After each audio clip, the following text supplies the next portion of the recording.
want to talk about how you've switched parties, or would you find that would help? I was going through this in my head the other day.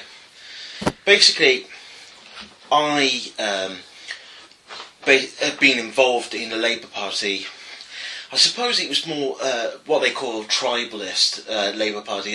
Your grandparents are Labour, your parents are Labour, and then you become Labour, and then your kids have become Labour, and they call that tribalism. Apart from, you will find tribalism somewhat in some sectors of the Labour Party, but people usually on the left way can change their minds quite a lot. It's one of the freedoms you have in the socialist sort of sector. So I was involved from around about 7 years old. I was going door to door delivering leaflets with my parents in Gloucester, in Moorlands, which is supposed to be a safe seat.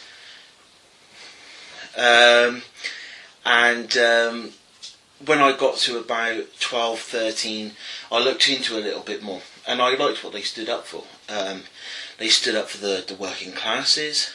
They were there for the people, the workers. They were more left-leaning. They helped people out when they were in times of need. About 2 years ago, 3 years ago, we've seen Ed Miliband come in after Gordon Brown left. Well, about 5 years ago, I suppose. And then they had the hustings and stuff. And I actually stood for him because the unions backed him. So you preferred him over his brother David? Yeah, that's... Even though he screwed over his brother David? You're really not going to hear many people say, I openly chose Ed Miliband, but I did openly choose... James openly chose Ed, I openly voted for David. Fair enough. That was a bit of a split when that all came round. I liked people with substance and who are quite thinking people. Are you talking about Ed Miliband right now? Yeah. No, but he did. He came over as a more intelligent version, a nerdier version of the two Miliband brothers. When I looked at David Miliband, I've seen Tony Blair, and I didn't think that was the direction we needed to go in. I mean, it was very, very open in many Tory circles. They didn't mind when Tony Blair was in power, because he implemented things that the Conservatives actually wanted.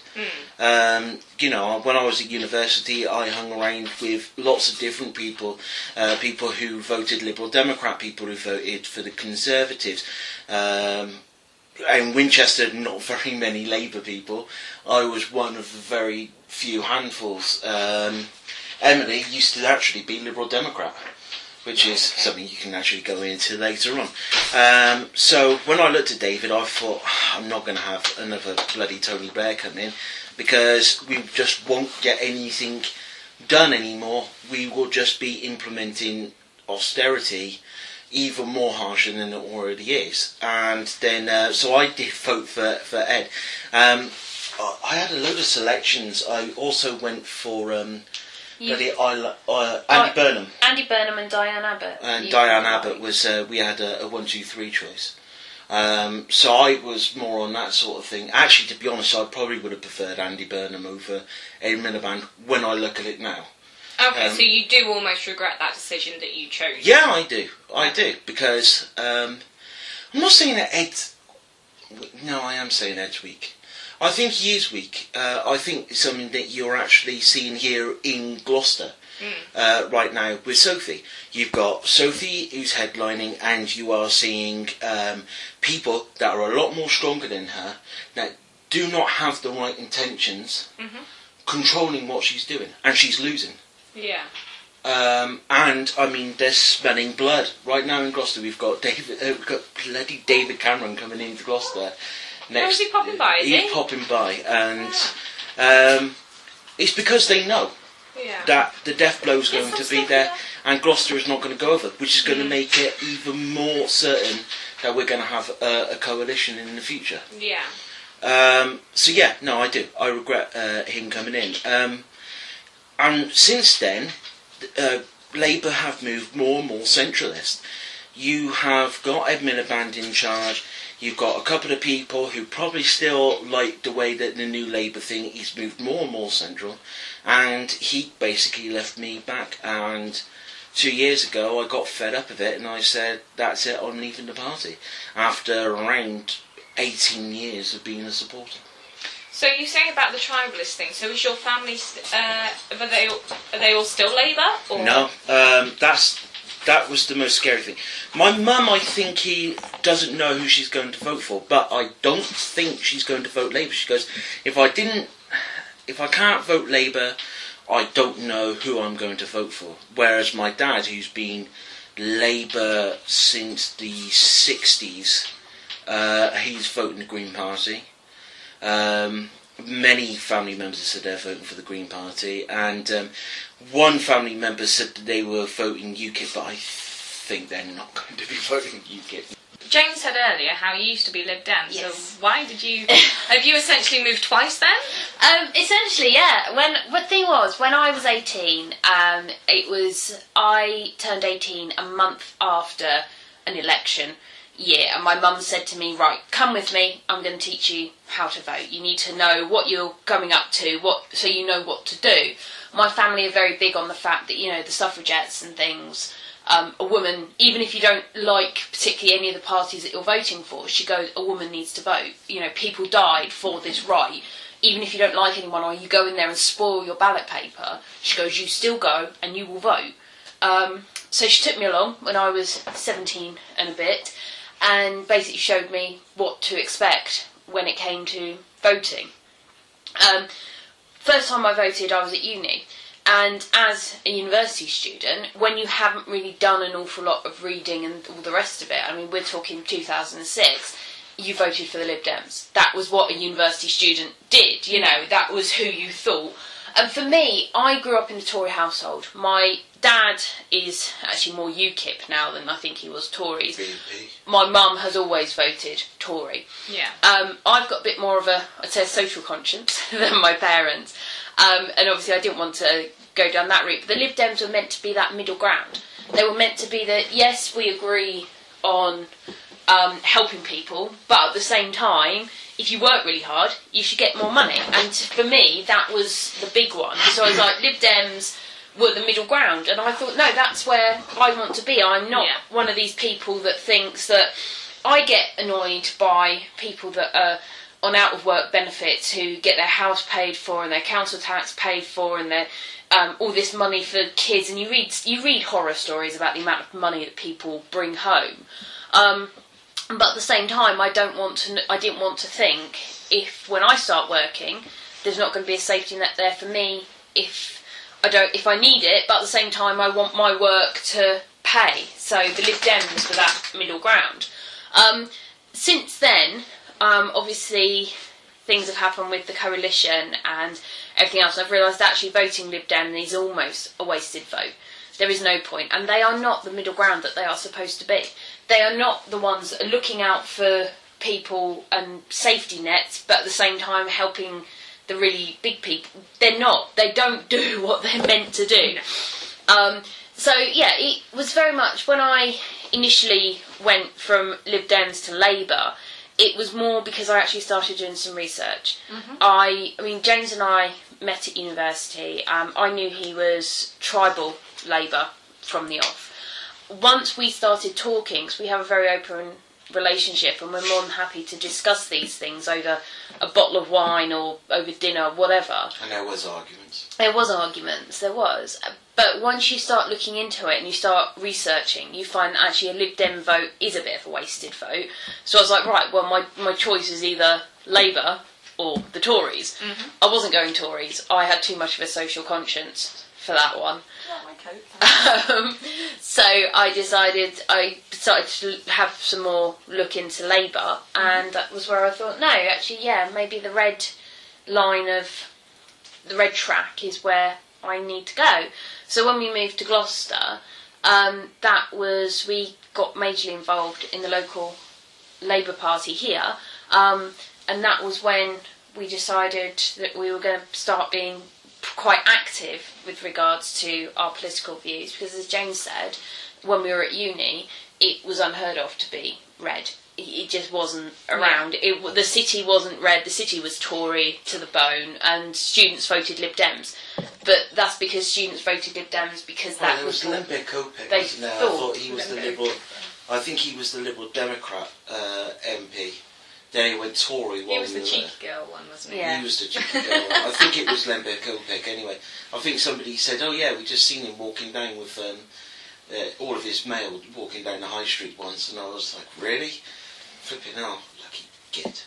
Anyway, yeah, and then it went really Tory, like completely and utterly over to Tory everything. Well, the thing, Gloucester is a Tory city as well, isn't it? Yes. No, Well, that's, our MP is Richard Graham. Yeah, so. but it's a swing state. I do my research. Yeah, it's a swing state. So since 1988 until the last election, until a couple of years ago, it was hung council. Right. Okay. Right, so from 1988 up until about 2 years ago, it was a hung council. Right. And then every election, so while it was Margaret Thatcher, Mhm. it was Tory, John Major, Tory, and then it went to Tony Blair, and then Gordon Brown, and it went Labour. Mm-hmm. So it is known as the key battleground. If you win Gloucester, you can actually get a majority. Okay. They reckon that once Gloucester announce their results, it almost highlights where the country as a whole are going to swing. They say Gloucester is one of those seats that does swing. Oh, well, you just get to change our minds now. Pretty much. We're allowed We're to. like, this one. Oh, no, maybe that one.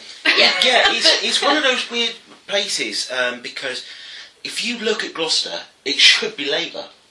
It's a working class city. It's always been known as a working class city. But do you not find nowadays that Labour that's not really their top priority? They say it is.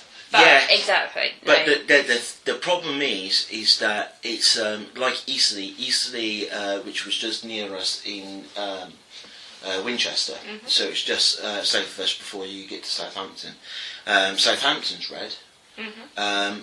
Eastleigh was where one of the major train producing areas, and that's where it was all held over there. And it was always supposed to be a red city. And I had a discussion with a politician once, and he goes, "Do you not think it's weird that it could possibly be a city which can go UKIP now?" And you go, "That's really, really scary." And they go, "But then you have a look at Gloucester, which is one of the weirdest places in rugby circles. It's a working class city that supports a rugby team, which is quite a middle class sort of sport. And yet, for some reason, we've had a Conservative government.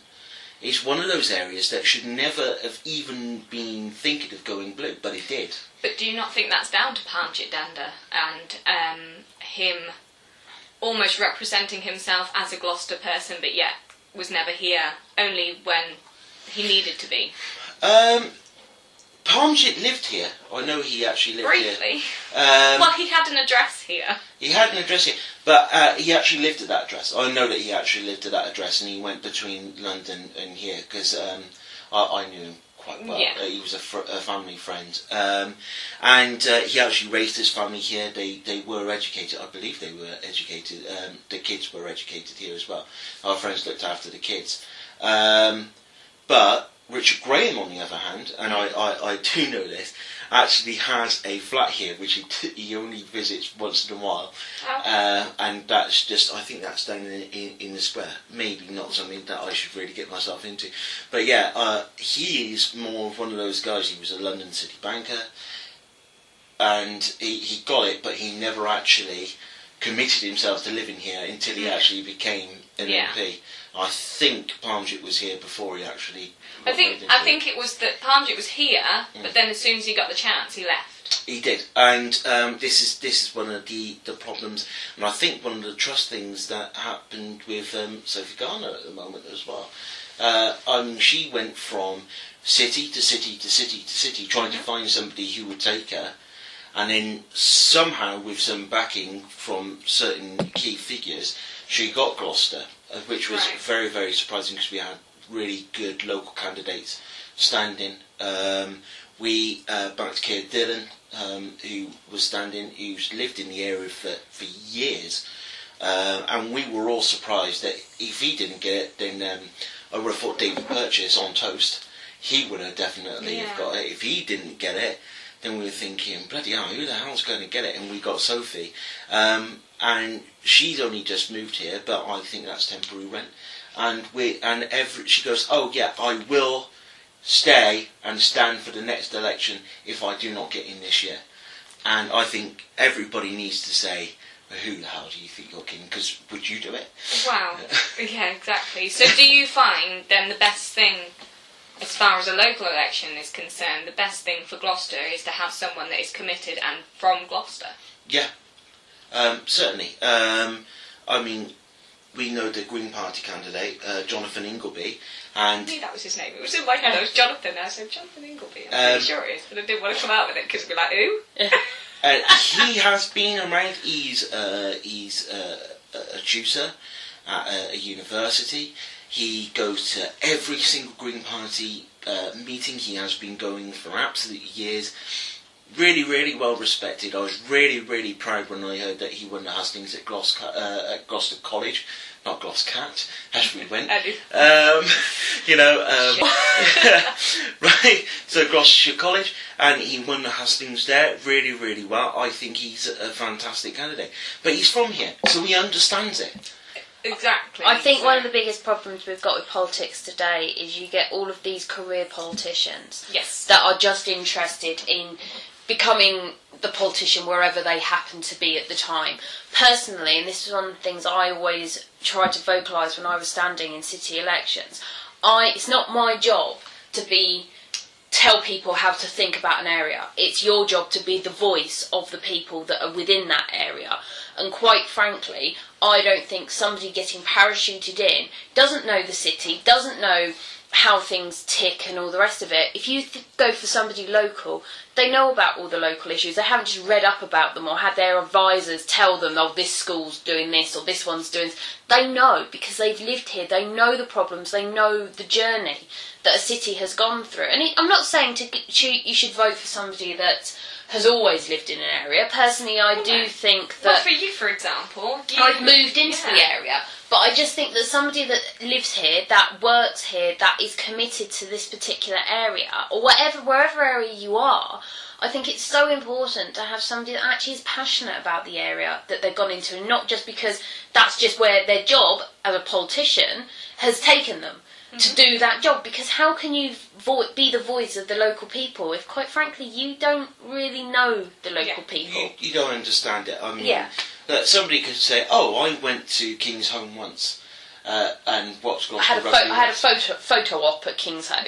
You know, and then all of a sudden, but you have not gone and stood with a pint in the shed. You haven't been watching that team losing for years and years and years, but every single season you'll go there and you know that there is just a little chance that you can actually win. You know that when you are there, and I think it's the same with any football club, you know, you can always tell the fraud from the people that have been there year in, year out. But the thing with doing that is that you know the trials and tribulations. If you had people coming up to you and moaning about the parking situation at King's Home on match days, if you've been going to King's Home for season after season after season, for example, because I know this is something that is getting picked up an awful lot at the moment, parking situations on match days, local residents are getting really up in arms about it.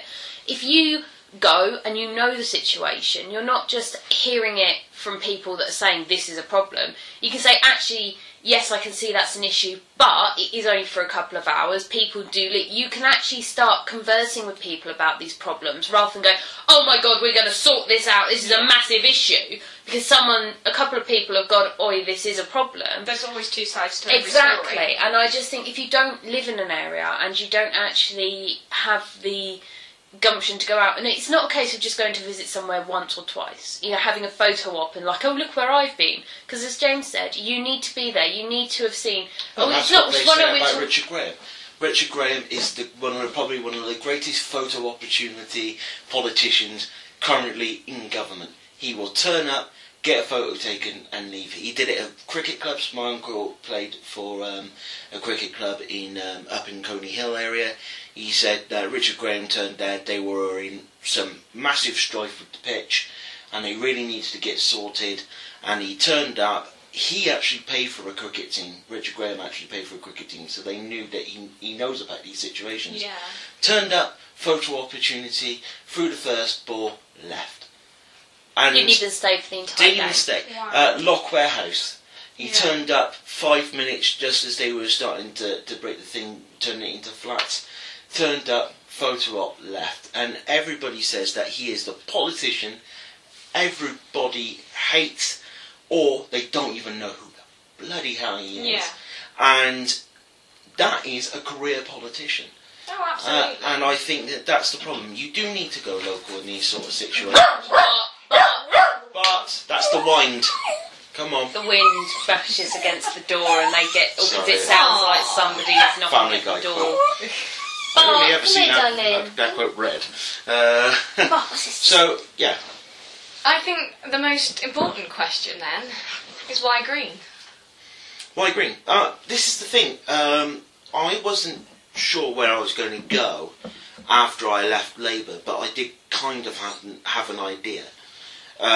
Because I already knew about UKIP, there was never a chance I was going to go down that thing. Yeah. And from that we can exclude BNP, EDL, English Defence League, and all What of is that. the EDL? EDL is the English Defence League. No, National Front. Sorry. National Front. It was National Front I was trying to say, yeah. Wow, and- I didn't even realise, and I've always said I've wanted to vote Monster Raven Looney Party, but they've never had a candidate in Gloucester. They've got a candidate in Gloucester now, but I'm not voting for them. I was like, no. They're absolutely fantastic. I mean, the thing that I think the difference between the Green Party, I'm a huge fan of Stuart Lee, and he goes, whenever you had a protest vote, you would go for a soft party, someone like the Monster Raven Looney Party or the Green Party. Mm-hmm. And this was a few years ago, and I think it's very, very different now, because I think people are actually looking at the Green Party as a very, very serious party. And everybody goes, oh yeah, but they've got these really unbelievable policies, and it's like, look, you've got to have a look. They're at only interested in wind turbines. Yeah, is and the other one. I mean, you have a look at some of their things, and you're like, well, look, they are not going to turn that around in 5 years. No. And they say those are long-term plans, and they go, long-term plans? What are you talking about? And I'm like, yeah, see, now you're used to the big three, right? They have short-term policies always. They never have a long distance. Anything longer than 10 years. Not a chance, because after 2 terms, chances are, with first past the post, you are going to be out, because people get bored. They say, I want to have a change. We'll do 10 years. If we don't get it in 10 years, that's it. You're not going to get that sort of thing. So I kind of liked the fact, for a start, that we are that we actually do have a long-term ambition of how to change things. I seen some of their policies, and I thought, these are policies which you would have got under an old Labour government. A Labour government that actually had more of a moral compass, somebody who actually had big dreams of how the way we can actually go about things. Something completely different, not middle ground. Why are people still going to be voting Conservative this year? Why they kept it?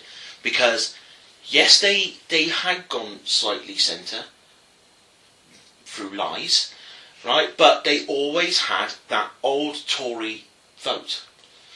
And that's the reason why they have still stayed level pegging with the Labour Party in the polls.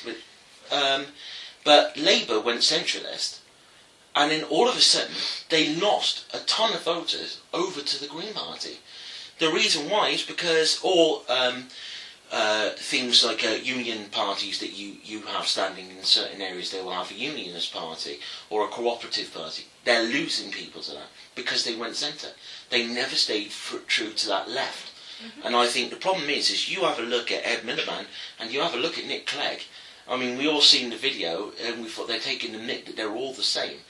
But seriously, they really are. You cannot tell the policies. One says, I'm going to pledge 8 billion to the NHS. The other one goes, I'll do that too.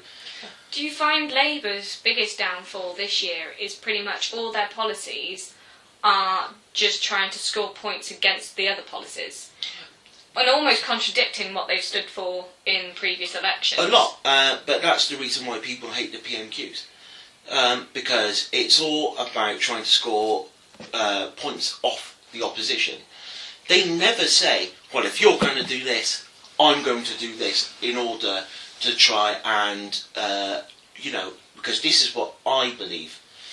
Because they're too scared of doing that. Because they think, oh, they might have a good point. People might like that. Yeah. And if they like that, I'm going to stand for that too. Yeah. And I think where the Green Party have come in is they said, you might not like what we're saying right now, but trust me, we think this is going to work. And people go, oh, get rid of Trident. How the hell can you get rid of Trident? Oh, you want to legalise cannabis? How bloody dare you?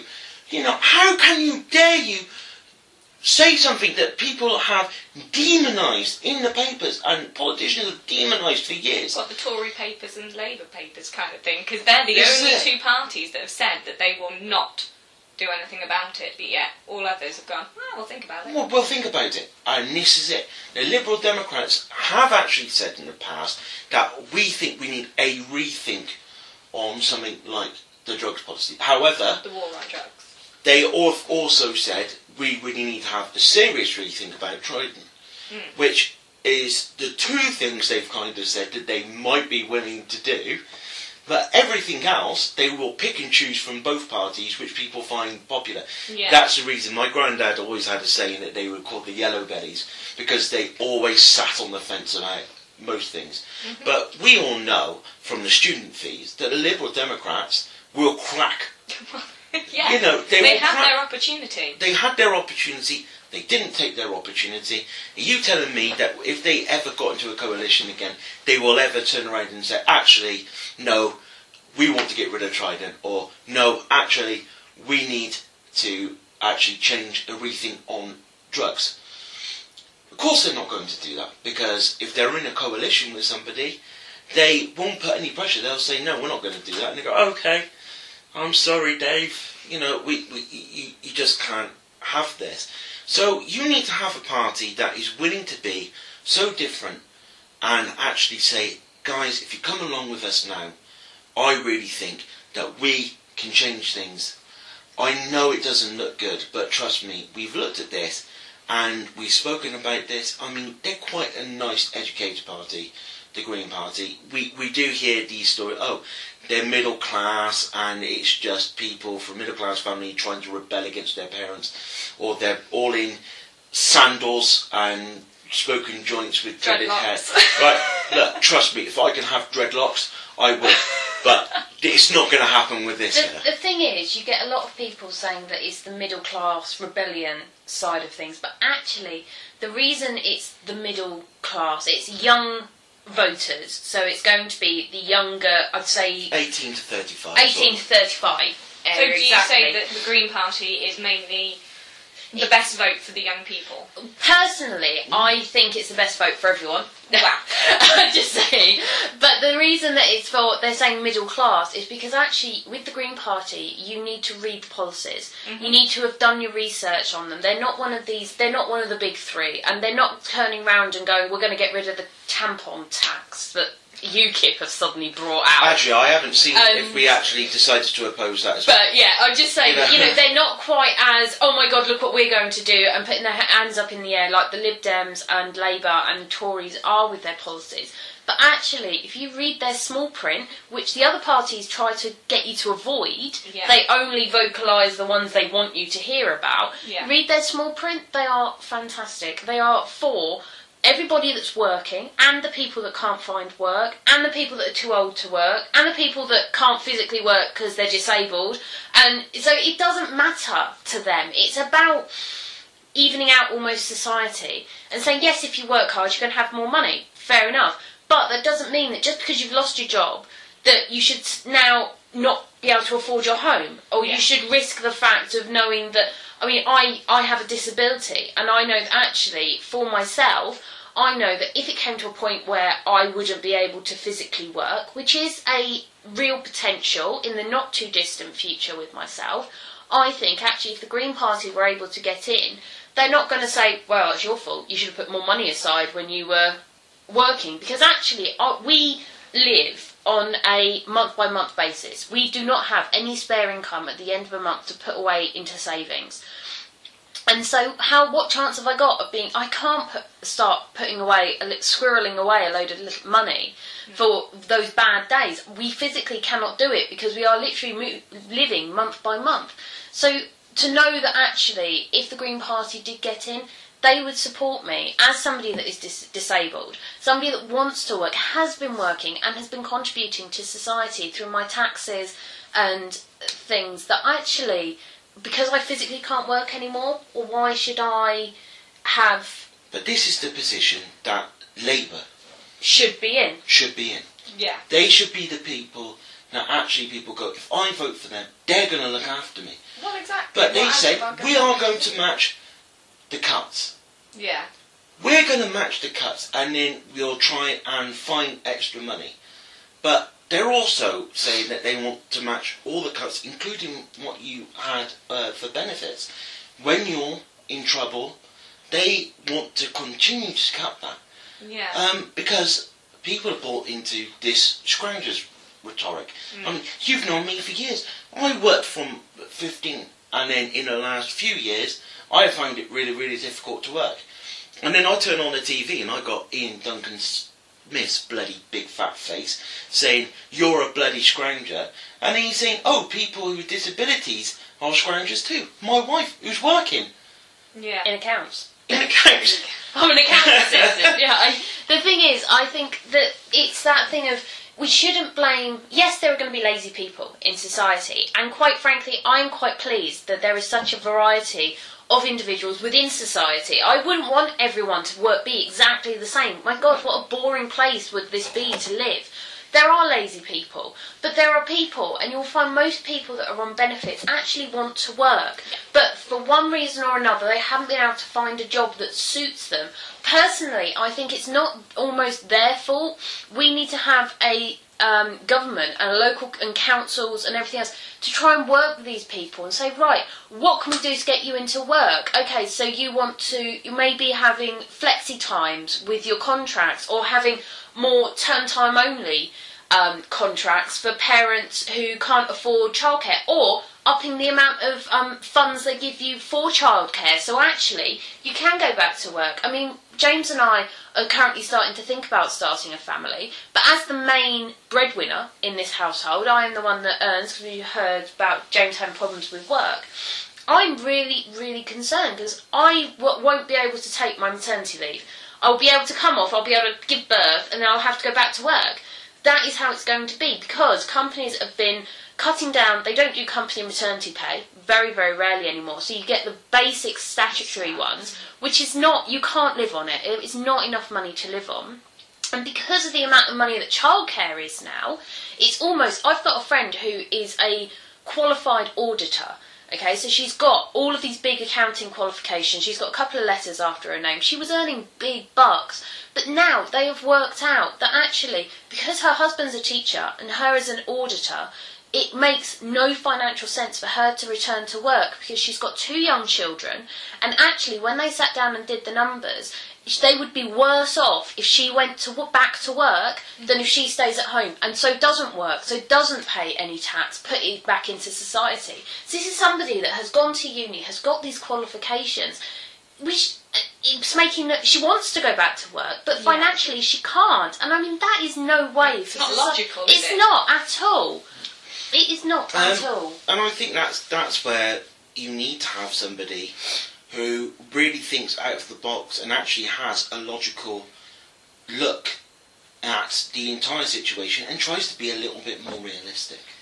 One of the big things at the moment is that people keep touching on is 0-hour contracts. Now, where does the Green Party stand on 0 No, hour? we're completely against them. to my best knowledge. To my knowledge, I think we're and as well. I think it kind of makes sense. I mean, we had some movers the other day to move us into this new house, and they're on 0-hour contracts. I'm on a 0-hour contract. Yeah, so it'd be interesting to see how you take it. But they said they would love to have at least minimum hours so they can work week to week and they can actually start to budget. And I mean, we know how important it is to budget for your household, because we got, like everybody, we got a little bit of debt, here and there. We can actually pay that all off. We could pay our rent off, we could pay our electricity, we could pay our gas. We got everything on direct debit. But, I mean, if you were on a 0-hour contract, making that work is really, really, really, really difficult. And I do really think that's a even if you had a minimum of 16 hours a week, which I did do once when I was working for On Toast. I had that minimum hours. I knew that I can budget every month. It was a minimum of 10 hours. Well, it wasn't it even was 16. 10 hours. It wasn't even but my point being that actually, because we knew we had those 10 hours, you are actually able to plan and to work. At least budget, yeah. Budget, exactly. I mean, something you were saying earlier about the big three parties. Why are we voting Green? Well, why not? I believe we should be voting not because of what your mum voted for, not because of what your neighbours are voting for, not because of what you voted for last time. Quite frankly, I will vote Green if, however, the Green Party decide to completely change their policies and they completely decide to move track, so to speak. We'll find someone else to vote for. We should not be tunnelled down the route of this is who I vote for. You should vote for the party at the time that you think have the best interest for yourself, your family and your society. And quite frankly, if that's the smaller parties now, it's the way it needs to be. It is no longer a three-party political debate, as we saw with the leaders' debates we had the other day. That was 7 parties. I was on holiday, but I did read up on it. That was 7 parties, and quite frankly, even that, there are more. And I personally don't, it shouldn't matter what colour a politician is or whether they're an independent. It's all about what they stand for and whether or not they're going to do the best for your family and your society. And I think a lot of people haven't quite got out of that mindset of, well, I only need to vote for the big three. Yeah. No, you don't. No. I mean, how do you find it, 0 hours? I'm quite lucky because I'm the only person who does my job. But it is all dependent because I work with daycare. If I don't have any daycare, then I haven't got any hours. But I know at the moment I have got certain ones each day. But 2 years ago I went down to 2 hours a week. Yeah. So then I had to get a second job. And this is it. I mean, the guys that I was talking to from this delivery, one of them had 3 jobs, one had 2. I mean, we're now looking... But then you get taxed more if you've got more jobs as well. This is what I was just going to say. Even with only 2 hours, you would then be taxed more because it's a second job. Tax until they actually sort out what you're supposed to be on. Because I'm being taxed at the moment because the Inland Revenue seem to think I've got 3 jobs. But I haven't. I work for Bramble House. I sometimes work for Bramble Home Care, but we were under the company name of Forest Glade. One of the problems we've got where I work is because we're a charity.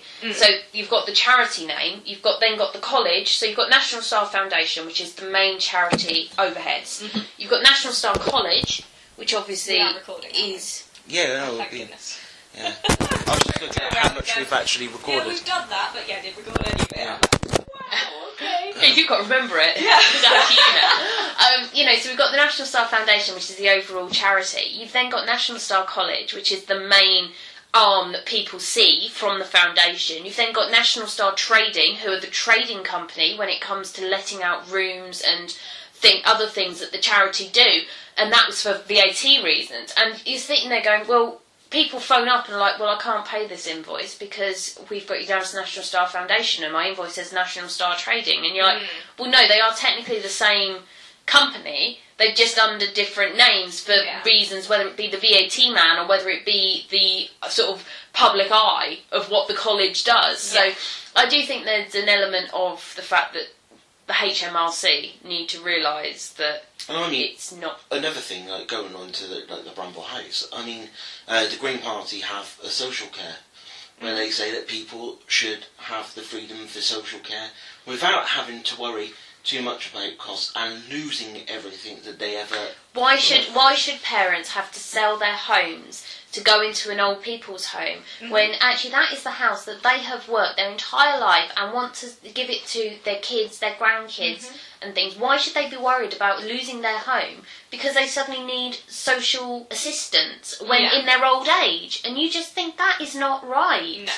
But the Conservatives who think, well, we've got so much money in the bank, we don't need to worry about that. Or you didn't put enough money away when you were working, therefore you should have to sell your home. Well, no, because not everyone, as we said earlier, does not have that spare income kicking around. If this is going to be how it is, where are we going to be in 40, 50 years' time? We're going to be screwed. When we don't have housing, And we couldn't afford to buy a house. We're going to be absolutely screwed And they in say, our old age. but what you imagine is unrealistic. Well, the problem is there's being unrealistic, and then there's realising somewhere down the road everybody's going to be screwed. And just because David Cameron's going to be long gone, you know... but he's going to be high. He's made his money. He'll be he's fine. But 40 years' time, we look at him, he's going to be in his 80s, he's not going to give a crap what's happening with the young people now. Well, no. They're like, kick the ball further down the field, and then somebody else will pick that up and have to deal with that That's later. one of the other reasons that we're voting Green is because not only... I absolutely hate it when people say, oh, it's all about wind turbines and hippies that are trying to save the planet. Well, actually... I don't get away with sandals. No, we only have You're one... more of a Crocs man. We only have... No, I'm not even Crocs. You can let me finish. We only have one planet, and at the end of the day, this is what we have. And I am saying I will be the first one to go, stop being a stupid flipping hippie. I can't stand... They're looking at getting a new bypass in to get rid of the Birdlip roundabout. Okay. Up on the top. So they're looking at basically getting a bypass in so you can just bypass Birdlip altogether. Okay. And just have a straight bypass from here to the M4. Basically, possibly going via sort of Swindon, Cirencester type route, but you won't have to do the A417. So somebody came up to me and said, well, as a Green Party member, surely you're completely against this bypass. And I was like, no. I said, I do Birdlip on a daily basis for work, and I know, A, how dangerous that flipping road is, B, how congested it gets. And quite frankly, I think a bypass would be the best thing going. So just because we're Green Party members and we're Green Party voters, it does not mean that we are unrealistic in regards to what is best for what is going on. I say that bypass is a fantastic idea. I drive a flipping 4x4. I'm not saying this because I'm a Green Party member. I do worry about the environment, and I want to make sure. But I always say to people, but you've got your environment policies. You've got your environment policies. I'm adding to what you're saying. She didn't finish. It's called interrupting, not adding. Yeah, Tell you what, let her finish. Go on. You went into a circle. Go No, on. but she was getting out of that circle. Go. Go on, get out of that circle. No pressure. What's in that? You can't. Right, but look, who doesn't think that we should be looking after our environment just a little bit better? I mean, you talk to people, apart from Jeremy bloody punched people in the face because he had a cold meal Clarkson. It's not so much looking after the environment, it's about making sure that actually there is somewhere green and some nice areas for our kids. In the future, isn't Exactly. And I don't think anybody goes out there and says, actually, no, we're doing enough for our environment. No, but apart from UKIPers. But so where do you stand as far as emissions and things like that? Because the Tories and other parties simply go, we'll just charge you for using more. We'll just add more for you to pay out for if you want to drive a diesel. For you to then try and bypass and not pay your tax. You look at Emily's car now, she went from the DS3, which was one of the very low emissions, to the big car you got there. And the iX35 people can actually research it. I mean, you have a look at the emissions that are going out now. Yeah. Not that much difference. No. Because technology is getting there. Yeah.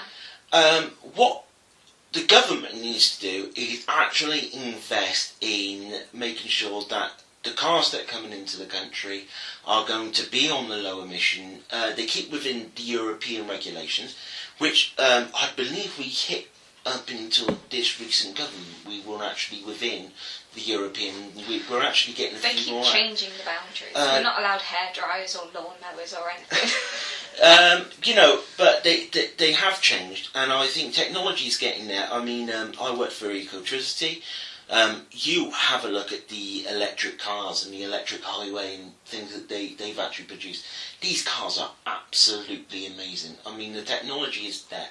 Investing in it, making sure that they've made it cheap, they make sure that you can actually get these, and incentives for people to actually go to these better cars is just a good idea for the future.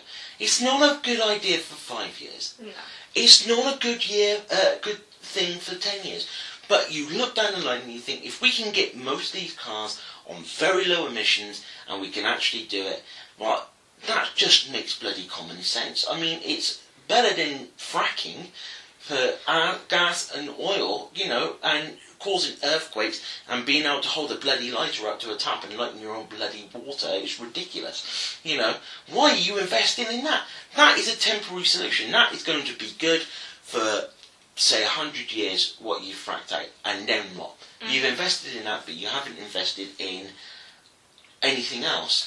So do you find the Green Party are very much about creating long-term solutions, whereas I find the other parties are very much into scaremongering? Yeah, but that's the thing, that's the fear.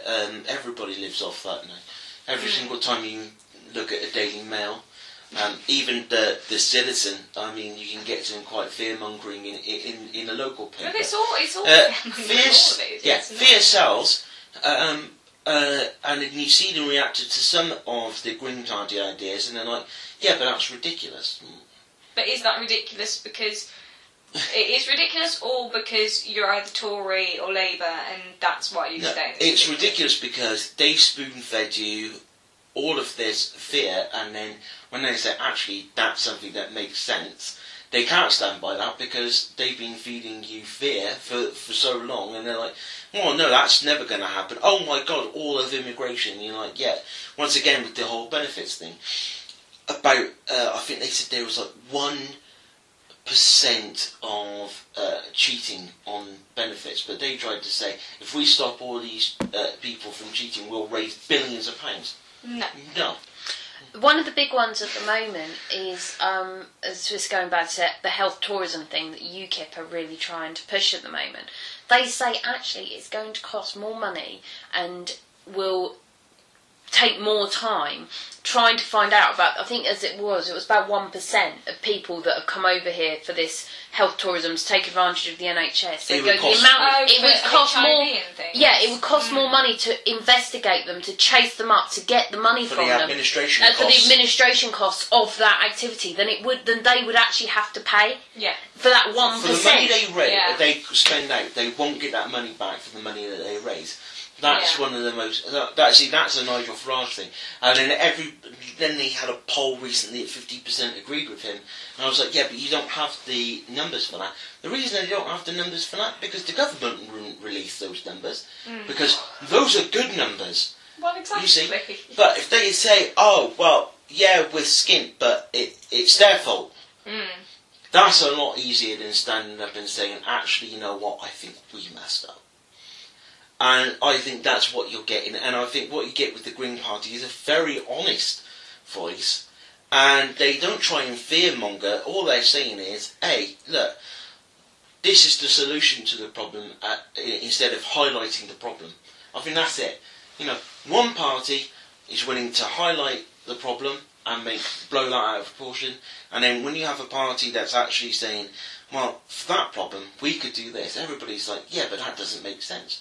Well, how do you know that? Well, they said that it's a really big problem, and surely unless we get out of Europe and we kick all the immigrants out, then that will sort it. Well, no, it wouldn't. It wouldn't at all. One of the ones about the Green Parties, you would think, because Labour are historically very in tune with the trade unions, so you would think they're very cooperative when it comes to their members and things. However, the Green Party are actually one of the very few parties, I don't know if we're the only party, any member could have gone to the conference recently and submitted a policy that they wanted to be in the Green Party manifesto. Okay. Any member of society, and and then they spoke about them, they debated about them, and they voted forward. there and then. They voted there and then at the conference. So it really is a party for It's the a people. party then. for the people, exactly. Anybody, we could have turned up at the conference and gone, right, I want this adjustment put in for people with benefits or people with disabilities. And the party as a whole would have had a chat about that, we would have debated about it, and it could possibly have gone into their manifesto. No other party has that. And you also do that in the local meetings as well. So, and they really do debate during the meetings as well. I mean, we went to meetings, they'd gone on for a couple of hours, and you're like, bloody hell, we're still on the first subject. But it's very interesting that they're willing to talk about that. A lot of them have been fearful that every single time you try to raise something with the public, somebody will go, oh, but what's the carbon emissions? And I said, to be honest, you can argue out of that, because the fact of the matter is that, yes, you've got the ecology, the environmental side of things, but then you've got to also have a look at what's good for the local economy as well. David Purchase from Montos had a fantastic flower market, and I said, we need to get behind that. And they go, yeah, but people will say, if we back that, oh, what about it? And I'm like, yeah, but for the local economy, what a fantastic idea. It was very, very popular. The council have not okayed for that to happen, even though it made money again.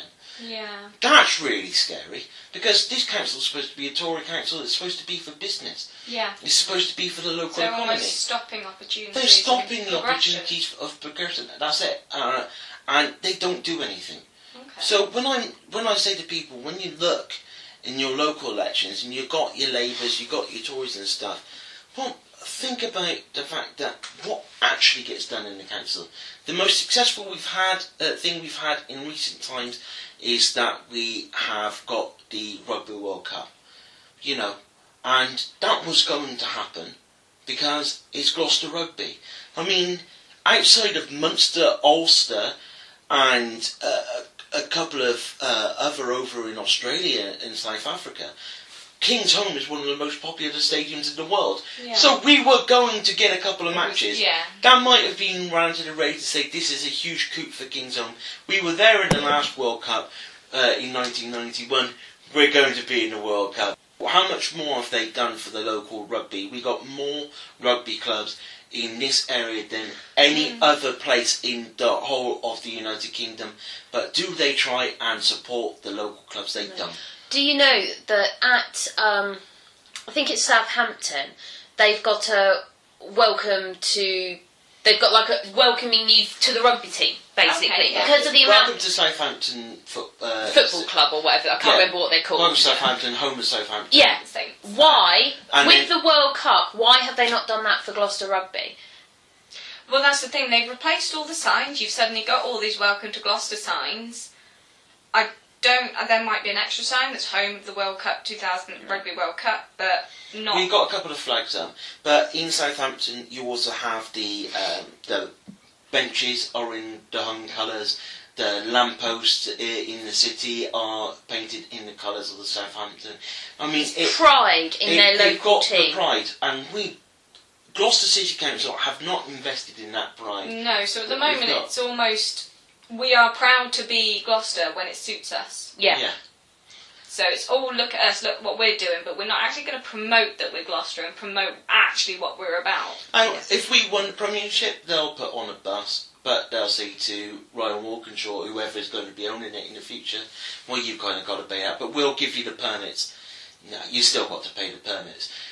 That's the kind of thing that we have got in this council. What the hell? It seems a bit stupid, it seems a bit blunt. They don't get anything done for the city, I find, and it is a little bit upsetting. I think Richard Graham has been really hands-off. I don't think he's really put his 2 cents in there. We know that for a fact that he hasn't been around much. He's had advisors in because he's been going around the world doing some tour or something like that. And then we've got this really blunt council that doesn't get anything done. and they will always put things, and they try to kick the ball down the field by saying, oh, with roads and pavements, the local parish can do that. Quedgley local parish, you can have that now. And then the local parish has got a couple of members, and they're like, do you want your hedges done? Yeah, here's some money. They put the money into a church, which only a very few people use. I mean, you were there. I was a parish councillor in Quedgley when I used to live there. It was my first foray into local politics. So I was a councillor there. And as much as I appreciate what the council were doing, they were spending... This is Quedgley Parish. They were spending a lot more money on things like making sure that the church roof had a squirrel in it, and literally we were in this. The church roof had a squirrel. We had an emergency meeting, and we were there discussing this squirrel for about 3 hours. This was like a Wednesday night or something. Emergency meeting got called because we had to go and discuss this squirrel in the church roof. But because of the parish, the council. Basically, the parish council had to pay to get rid of this squirrel, and they paid for the church to have their bushes trimmed. And you just think, well, hang on, the amount of roads that need to be resurfaced within Quedgley, the amount of pavements that need to be resurfaced, the city council was saying, that's not our problem, that's now down to the parish council, but the parish council are putting all their money into making sure the church looks pretty. So where are the church donations going? I have not got a clue. Oh, this sort of getting into that. Yeah, sorry, I didn't mean to go off on one about Quedgley because you kind of know my views on the church. Our point being is that, quite frankly, the city council were trying to say, well, that's not our problem, that's not our problem. So deal with it. They try and push that. Now, I'm all for devolution, which is basically making sure that the money from Parliament then comes down to the county council, to the city council, to the parish council. They want a lot more money taken from Parliament and actually given to the areas so they can invest in the local economy and try and get the money better distributed. A great idea. It's an idea that Green Party really hold dear, and it's probably the only thing that you will see very, very similar to what UKIP wants to do. But UKIP say that they're like the Republicans in America, and Libertarians. They really want that. They really want to push for devolution. But devolution makes sense. Nobody's ever done it successfully in the past, even though Labour have stood for it once or twice, and the Conservatives stand for it every single government. Never bothered doing it. And I think that things like that people really, really need to look at. However, with that, you need to have better structured councils as well. You need to have councils that actually are willing to work for that and get that money. Tight-fisted, the Gloucester City Council, that you really have to pay for everything, even when it comes to charity events and stuff like that. There is a lot of cost involved if you want to do something as simple as a charity event in the advertising sector and stuff like that. So, I mean, you can't have a couple of people that just want to have a little bit of power who are willing to say, oh, I'll do Mavis's road because she's in the parish council, and then she turns around and goes, oh, Doreen, do you want those hedges trimmed? And it turns into some kind of double entendre. You can't have that. And I was saying School Lane, which is by where Seven Vale School is, you have disabled students and you have a very old population in Quedgley area as well who are using crutches, wheelchairs, things like that. Those pavements need to be sorted out because they're cracked and damaged.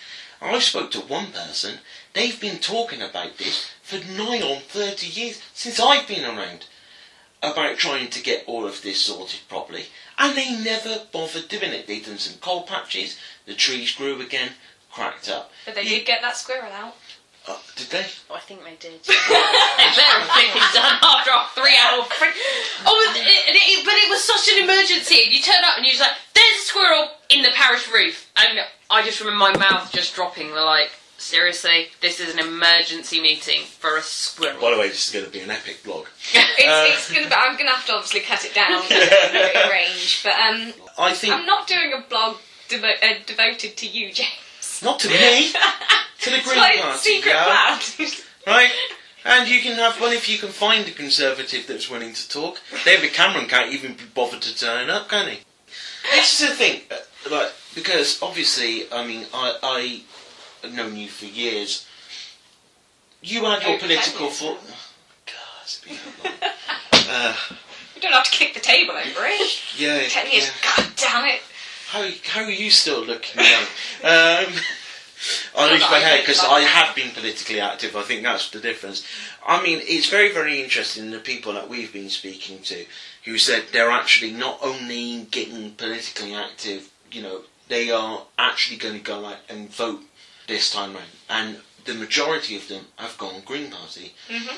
We know that people aren't voting. I know tons of people. And yet you get these polls that are saying, oh, they're getting about 8% Green Party. Yeah. And you're like, but that's they not didn't a real ask me. number. Well, how can it be a real poll? Nobody's asked me anything. You know, I always struggle to find like 20 people that are willing to say that they were Labour voters. I've clearly got over at least 20, 25, 30 people who are now saying they're actually going to actively vote for the Green Party. Mm. That's very strange.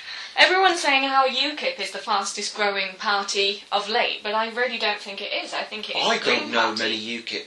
My one friend lives over in Portugal. I mean, and he says he's voting. He's legally, I think, he's allowed to as an expatriate. But, yeah. I know one other person that's voting UKIP, but he lives in Swindon. So. And then, and then how many people have you heard that have been voting Green? There's going to be a lot of people. I think it's going to be a bit more shocking, I think, when it actually comes around, because I think, especially for protest votes wise, especially with Russell Brand at the moment, he's very much, don't vote, because, you know, why vote, because it's only going to be them anyway, and it's just like, well, no, because it's surely going to be more of a protest to vote for a party that's not one of the top four, for them to actually come into power, than by just going, nah, someone else sorts it out. It's kind of ridiculous that as well, because we you know the numbers.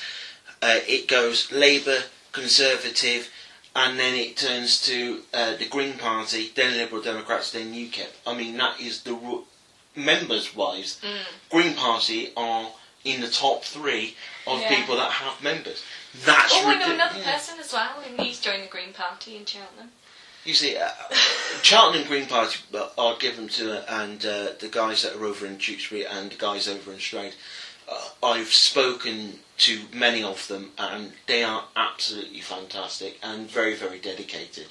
I'd be shocked to see how Cheltenham goes, to be fair, because they've very much predominantly been a Lib Dem constituency, but that's because of who is standing. They've always voted him back in, but considering how it's gone with Nick Clegg and the Lib Dems in the last 4 to 5 years, is it going to change? And if it is going to change, who's it going to go to? It's all according. You've got once again, Liberal Democrats are a tribal party as well, so they're going to always have some tribal members. However, you've got a split. The Liberal Democrats are split into 2. You've got those on the right of the Liberal Democrats and those on the left of the Liberal Democrats, Social Democrats, I think they were called. So that's the reason why they were able to go very easy with the Conservatives, even though I think even the people on the right were going, don't do it! But they did it anyway. So I think they have definitely lost the people on the left of their party. They are going to go Green. Cheltenham, I mean, I think it's always been between the Lib Dems and the Conservatives. I think with Cheltenham, though, it's very much that I don't know who the guy is, but whoever he is has always done what he's needed to do, and that's why he got back to me, because in this area we got a Gloucester council, but for some reason we got a Tewkesbury MP. Right. Yeah. He got back to me pretty quick, so I think he's got. I think he's always been around, so he's got quite a good team behind him. Still doesn't mean that I actually read his email with any kind of glee. I thought, oh, that's nice. He got back to me, and it seemed to have words with more than 3 syllables in it, which is quite nice. More than I ever got from Richard Graham. We got some he really emails me all the time. He's got some really odd. No, those emails, you read them, it's like reading comedy. because they make absolute no sense. I've never seen so much double talk. So much double talk in one email. I understand that people of Gloucester might not want the Badger Coal, but I think that it will be a good idea for the people of Gloucester if we did have a Badger Coal. But I do understand that people of Gloucester don't want a Badger. So why are you doing it? Because I got told to by the whip. And that's the other thing about the Green Party as well, the lack of whips. They want to have free votes in Parliament. Now that is going to change the way that things work, because as Caroline Lucas said in a recent book, people are seen voting for things they don't even know what they're voting for in their eye and nay booths. And I think that we can actually get a better type of politics if you didn't have that. I mean, Christ's sake, they got Michael Gove as a chief whip for the Conservatives. That's a bloody scary prospect in the first place. But, people, Parmshire, if he wasn't made to vote for the post offices, for the... That was it! That's the one. I remember now. Yes. Yeah, it was... he was standing... He voted to close it, and then he was out there going, no, don't close it. Don't close it. That's exactly what happened. Yeah, I remember now. He got whipped into doing that. Now, he knew he shouldn't do it, but he voted for it. I don't. But that's what you get with career politicians. Yeah. Is that if he hadn't have voted that and he'd gone against the party line of what the party wanted, then he wouldn't have been able to move anywhere else within the Labour Party. So he thought, right, for my career, I need to follow the party line. Yeah. However, if you get rid of the whips, it will make people think, right, as they can actually be more about what do my constituents want, and not about how the party line needs me to vote. So it's definitely the Green Party has all its candidates, but if those candidates want to move within their own, they will do what they think for their local area. People. Yeah, for the people, exactly. Another thing that you mentioned, Natalie, female Prime Minister, is that something also attracted you to the Green Party? And I think that women are great. I would say that because I'm sitting between two beautiful women. But no, I think that Emily's always been girl power. There's videos of her dressed up in Spice Girl clothing. I was going to say we were definitely going on to different girl power. Well, the original girl power, I suppose. So was James was really into the original girl power as well. Emma Bunton still spiced up your life, didn't she? Emma Bunton definitely did. Your hand really worried me then. I'm not writing this, by the way. I'm not going to go on a tangent with Emma Bunton and the Spice Girls. But shall we go on to what you thought was the original girl? Yes. You talking about the Conservatives, the well, kind of. Yeah, right. The Iron Lady, she came in, she was the first female Prime Minister. The question you need to ask yourself right there is, what did she do for women? Well, she helped my mum buy her house. Apart from that, what did she do for women? Well, I don't know, but this is not... You're going off on your own tangent. Yeah. I'm going on, is it about time we had another female Prime Minister? I think so. And I tell you the reason why. I think you've seen... You probably read the debates, and the problem is when you read about the debates after, you get a thing... Actually watching them was something that was really fantastic, is you had 3 women, Plaid, Green and SNP, who really stood out and made sense. And I think that... But realistically, if you've got Plaid and you've got the SNP, they are not getting into power, because you can only vote for them in Wales, you can only vote for them in Scotland. Well, yes, it could be a coalition. Yeah, the coalition, because you have SNP members in Parliament. Yes. So they can actually stand in Central Parliament, and it will be a deal. It won't be a coalition. I don't think it'll be a coalition. It'll be a thing called free vote. Mm-hmm. So it'll be a partnership. It'll be a formal partnership, but it won't be a coalition. So you won't have. You'll have Labour Party probably on the benches. They might include a couple of the SNP people. You'll probably have a Deputy Prime Minister, it's Nicola Sturgeon. Then they will say, at that point it'll be numbers. It'll be a number game. So they'll probably add in somebody from the Green Party as a formal partner. That's what we'll be looking at. Okay. But I think it's about time that you had a couple of very strong females. Yeah. In Well, you've got Theresa May or whatever. Theresa May, the Conservatives don't even like Theresa May. And you can put that down, because I had many of my female Conservative friends who actually say they absolutely despise the woman. I despise it, Edwina Curry. Put that in there, because I'm going to tweet it to her. Haven't you already? Yeah, I've already had an argument. I just want to say that I think Theresa May... It's alright. I don't think either of them are going to read my blog, but... I'll send it to them. They can read it. They will read it. They will read it. But the fact of the matter is, you need to have some strong women. Nicola Sturgeon runs the party. Natalie Bennett, if she gets in, but even then Caroline Lucas, they run the party. And it doesn't matter about the size of the party. They got put into those positions through being voted in. Yeah. And I think it's just right that we have that balance. You need that balance of power, that 50-50 balance of power there in the top positions, because the fact of the matter is, I like Harriet Harman, somebody you've admired and Emily's admired in the past, and I think she probably could have done a better job than Ed Miliband, really, especially when it comes up to the PMQs where she's had to stand in his position. Yeah. But I think that's garnered quite a lot of things, because with the old stale grey bloke in a suit with a coloured tie is a tad boring, and they're a tad shouty as well. You're not going to have the Jeremy Kyle women squawking at each other, which I think some people could imagine that's... Okay, I see some people you can think will actually happen, but I think it's about time that we actually had a change at the top, and something actually happens.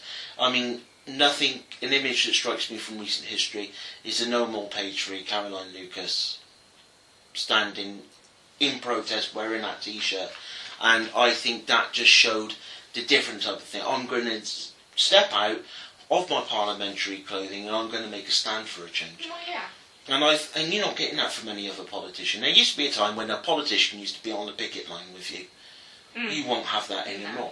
Yet every single protest, Caroline and Natalie has been out there, and they've stood and they've actually said their words. And they said, yes, we don't mind making a deal with the unions on some things. I think they've got a very good point, and I'm going to discuss that. And I don't care if they try and give us some backing, because the fact of the matter, these are people too. So taking it back to like the rallies and things like that, were they there in Gloucester Park with the Badger? No, but we... Okay, we won't mention that then. Yeah. No, they weren't there with the Badger Cole. Who did show up? A couple of big people shown up, a couple of union leaders shown up, and a couple of other people did show up from various parties.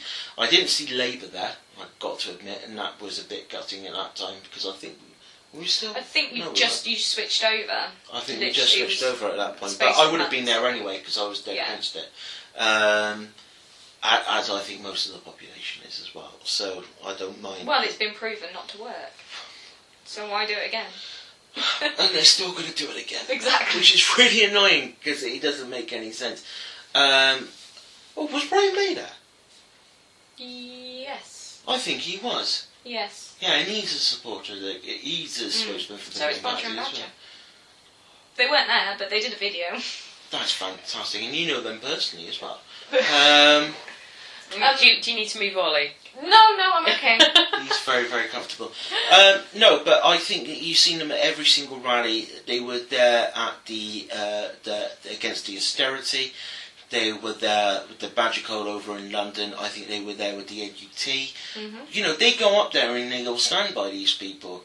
And it's not like the Ed Miliband making a brief 5-minute speech and then buggering off and then denying that he was even there when it comes to the PMQs. When David Cameron says, are you in the pockets of the unions? He should turn around and say, no, but I understand that the unions are made up of working people. But they're too scared to say that anymore. If you turn the back on the people that actually made your party in the first place, how can you be trusted in government? Yeah. People voted you in. No, they didn't. Well, no, that's a good thing. Okay, yes, they did. that is what we got in politics. I Yeah. don't think you'll get that with the women. Apart from, because Nicola Sturgeon, she did come across the best in the debate. Mm-hmm. But something that kind of almost made me doubt her the other day was how they were on about the EU referendum, and how she turned round and said, "It's not fair. I don't think Scotland should be told whether they should be in the EU or not." Kind of thing, but almost as if we shouldn't have a referendum, we want to stay in the EU. And I was thinking, well, 6 months ago you were voting to be independent, which took yourself out the EU. It did, and I think that's the reason in the end, I was very, very vocal about Scotland not splitting from the United Kingdom. I understand that it's been something that they stood for a long time, but let's put it this way. Labour said that they will always give unions, for many, many years, will give the unions more power to have a say in politics. And even when they were in... Did we vote to go into the EU, did we? We voted in the EU back in the 70s. Okay. And we haven't had one since. However, the Green Party have said, out and out, we will have a referendum. We will be one of the very, very first people to say it, apart from UKIP, who's always a mantra. And they said, Labour said, if we got gain power, we will give people more of a voice. But they don't want to now. They got in power. They never did. Yeah. In the whole time they were there. Nicola Sturgeon said, SNP said, if we ever get into power, we will give you a referendum if you want to be a part of the United Kingdom or not. They got into power. They gave that referendum. Yeah. So right there, you've got something different. Now. But she's contradicting herself now. Now she is, in a sort of way, yes. She said that when they came up with this we'll split from the UK referendum, the reason people said no to independence is because it was not the best thought-out plan. No. And to be honest, they had one job. Yeah. And they never got it right. They had years to plan this, how they would do it, how they could have been, they could get back into the EU. It was never going to happen. But now, I think they're looking at that we could be in a partnership with the Labour Party, helping out the United Kingdom, and I don't think it's an idea that they're going to say, once they're in power, we want to have another independence referendum. I don't think that, but I do understand two things. What another view of hers is that if we have a referendum, Scotland's economy and the Welsh economy, because Plaid's part of this as well, depends very, very heavily on being part of Europe. They didn't think about that when they did the referendum. I don't think when they did the independence referendum, and I think in the end that was the downfall of their splitting from the United Kingdom. Yeah. And I think that now you're going to have a bit of double talk. But do I think that it could be a very good idea for them to be in Parliament of the United Kingdom? And they're part of the United Kingdom. They are part of the United Kingdom, but their sole concentration is on Scotland. And going back to the Green Party, which one of their policies is about tuition fees, doesn't that kind of show why should we vote for a party to go into power that is going to prevent people like me who didn't go to university because I couldn't afford to, and it was in my family, it was not when you grow up you go to university. Whereas with the Green Party, that even now could give me the opportunity to go and study, but yet people in Wales and people in Scotland already get this for free. Yeah, and the thing is that they made that, and I mean, the Green Party have always said, if Plaid, SNP and the Greens can make a coalition, one thing is they want to have university fees throughout. And they also want to be able to extend that people from England can go into Wales and can go into Scotland and get free tuition fees. Because right now you're not allowed to do. You have to live there for 5 years, I think, at least. I think people from New Zealand, people who come in from New Zealand and stuff, they have to wait X amount of time, don't they, as well? I think Commonwealth is that same thing. You've got to live here for X amount of time and have a permanent residence before you can actually study and come under our roof of tuition fees. And they want to be able to make that because, I mean, what a boost that would be for Wales and Scotland to be able to, and for people in England as well. I think I would have loved to have gone over to Scotland, like Aberdeen, somewhere like that, and studied at university. What a great thing that would have actually been. Well, yeah. Could have done. Well, yeah. I could have done, but you would have gone to Scotland and you would have paid where you would have been with people exactly. that didn't. Why would I go up there and still have to pay the same thing? I reckon free tuition fees is very, very vital now. Well, we're living in a society that most jobs are out of reach for people because they don't have a degree. And a lot of the time it doesn't matter what degree you have. And we didn't think about that in the Labour Party when we were members of the Labour Party and we voted for this. We didn't think that ahead. And I think, but we are now, I know one young person, stays unnamed, who is incredibly bright. One of the brightest young people I've had the fortune to know. And right now, she is really worried about whether to go to university, and she has got a choice at the moment, like a really vast choice of places she can go, or to work. Yeah. And I'm thinking, what a bloody mind to lose. Yeah. All because you wanted universities to become businesses. We should not have universities as business. They're education. Schools are education. Anything to do with education should be backed by government. Mm-hmm. And it should have the strictest guidelines put on it, and they should have to work for their students. You're not getting that now. No. And I mean, we were there at universities when even tutors were ready to walk out. They did. I think there was a strike by the tutors against the tuition fees from being raised. Too right as well, because their jobs had just got a heck of a lot more unstable, because if the university didn't get paid, they won't get paid, and that's not their job. They shouldn't have to worry about if they're getting paid, right? No. You know, they're there to teach the students and to live, and I think that is where we are right now. We need to get rid of the tuition fees, and people who have got a great mind should be able to go off to university and do what they want to do. Going back, do you feel that you have more faith in your party because your leader is a woman? Personally, that didn't come into my consideration when I joined the Greens. No, I am always been when we were in the Labour Party. They would have like all women shortlists and things because they're trying to promote females being within politics. Personally, I don't care if my MP or my leader is male or female. Mm-hmm. Personally, they should have the same attitude and the same views. If I voted for them, they've probably got similar views to me.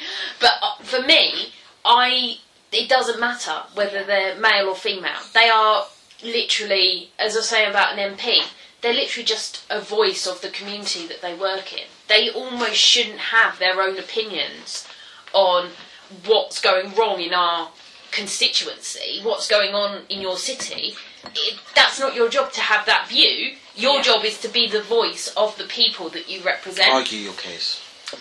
But if you're standing in Parliament, you've got to be the mouthpiece of the community.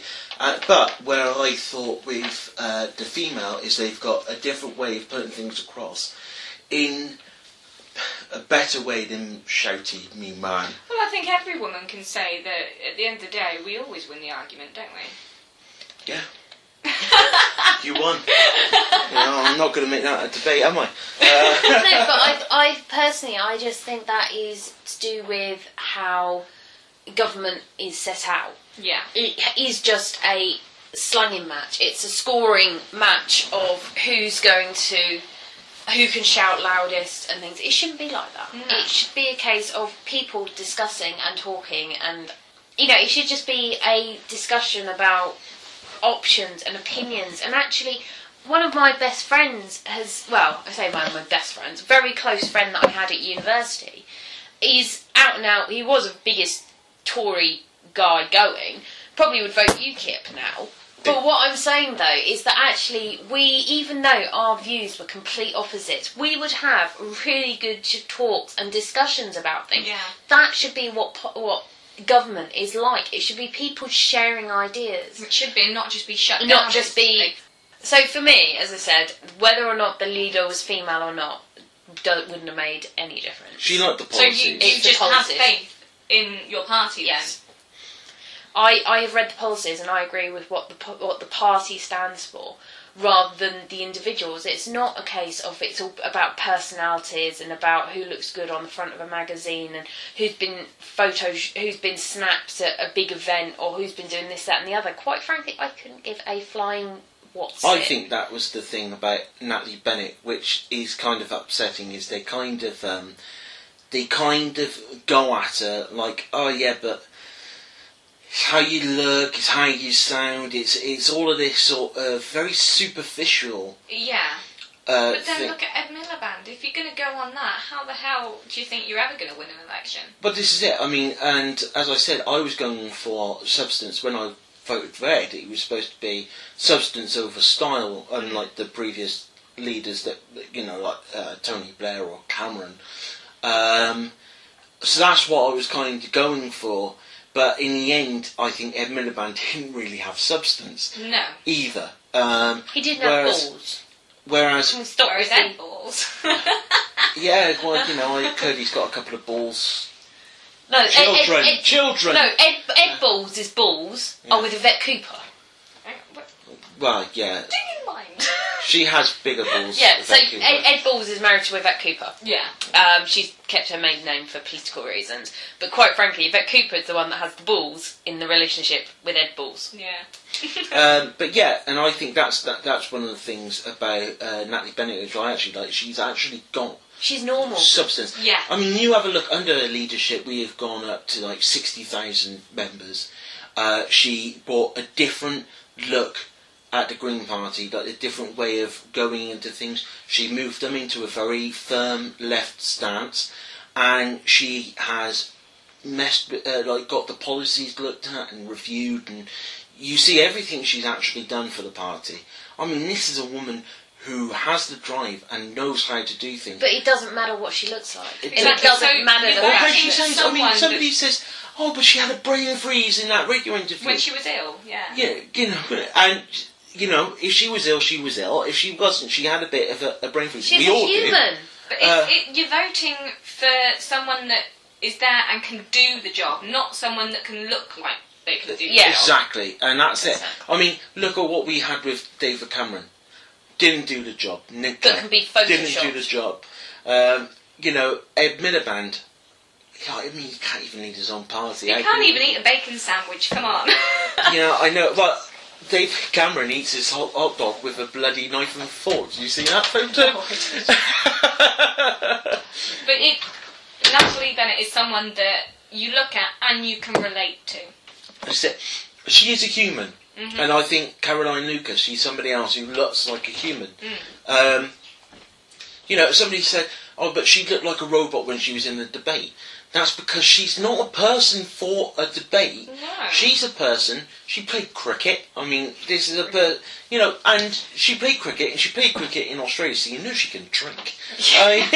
You know, and I just think, actually, you know what, I can go down to a pub with Natalie Bennett, I can go down to the pub with Caroline Lucas. Yeah. And it's not for photo Nigel Farage opportunity. will already be passed out on the floor. Well, yeah, but the problem is Nigel Farage goes down to the pub for a fag and a pint and a photo opportunity. Pushing me off the sofa. Right?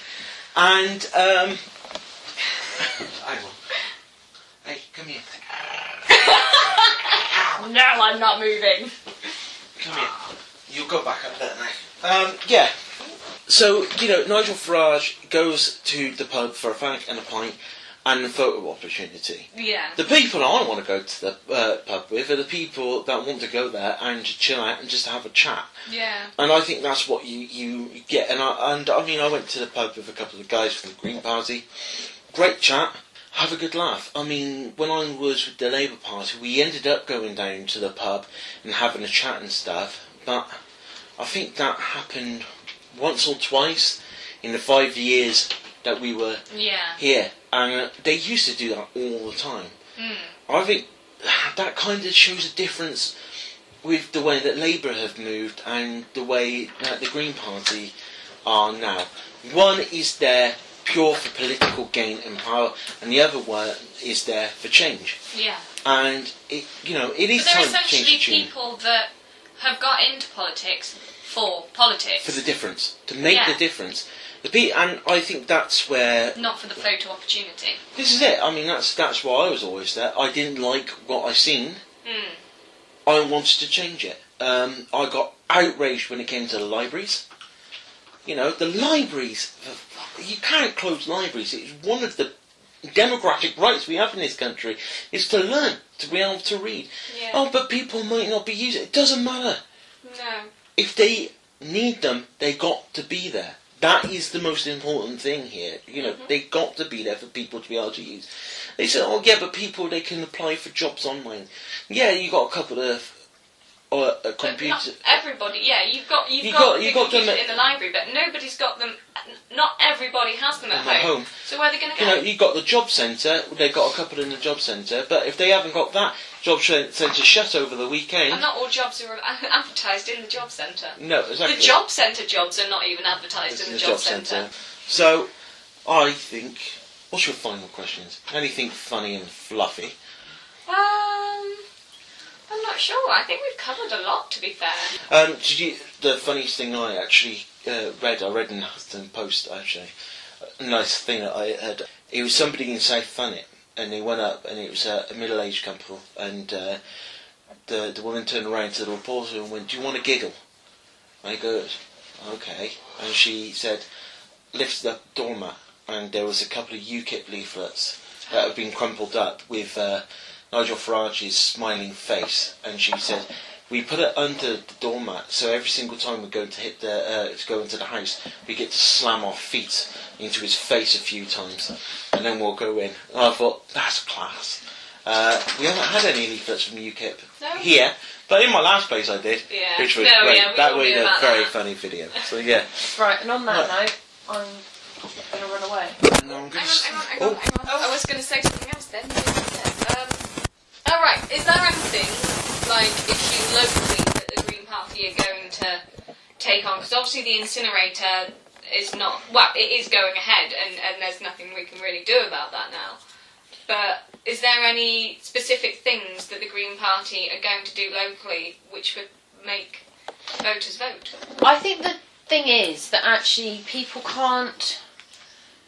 shouldn't look at the Green Party as being the complete way out there, off the wall political party. There is absolutely no difference if you voted Tory than if you voted Labour, than if you voted Lib Dem, than if you voted Green. Yeah. The nicest way. Locally, they will stand by, they will go for what is the best for the people that they are representing. Yeah. Yes, there are no big issues, so to speak, that I can think off the top of my head within Gloucester as a local area. But actually, just because you vote Green, you shouldn't suddenly expect wind turbines to be turning up in your back garden, or the fact that your refuse collections are going to be going to once a month because we can't afford the petrol fumes. That is something that I was going to touch on, actually, What's the bin men and things like that. With the Green Party, is it going to change? Because we've already gone to, fortnightly refuse collection? I don't think so. I think what Jonathan Ingleby is being saying is that Gloucester have outsourced many of their bits of their business to outside company. So you'll see Enterprise for the bin men, and you'll see another company. Amy for the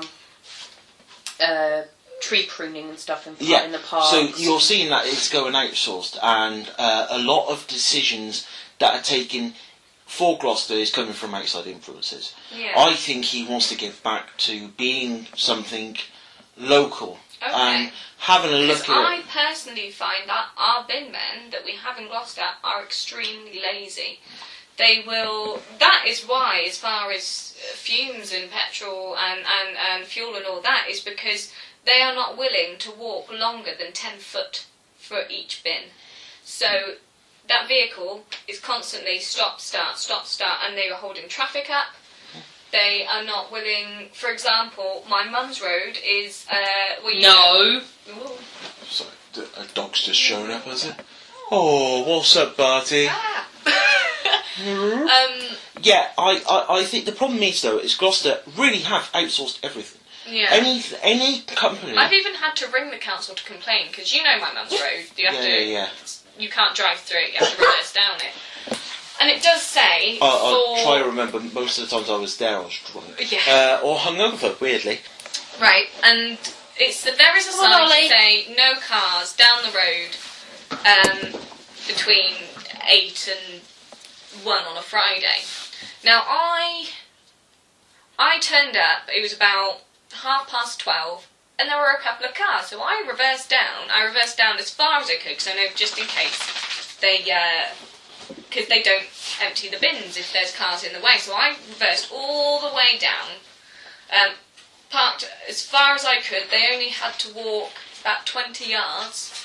They drove down, saw my car, and went, no, and just reversed out. Reversed out past 10 houses and claimed they couldn't empty any of the bins. So I had to ring the council and complain.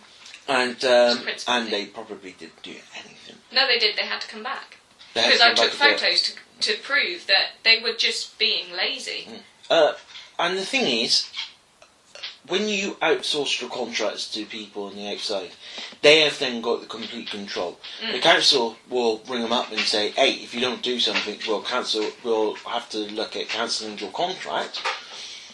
But even if they cancelled them, then what are they going to do? Because they've sold off all of their own bins, bin lorries, they've sold off all of this.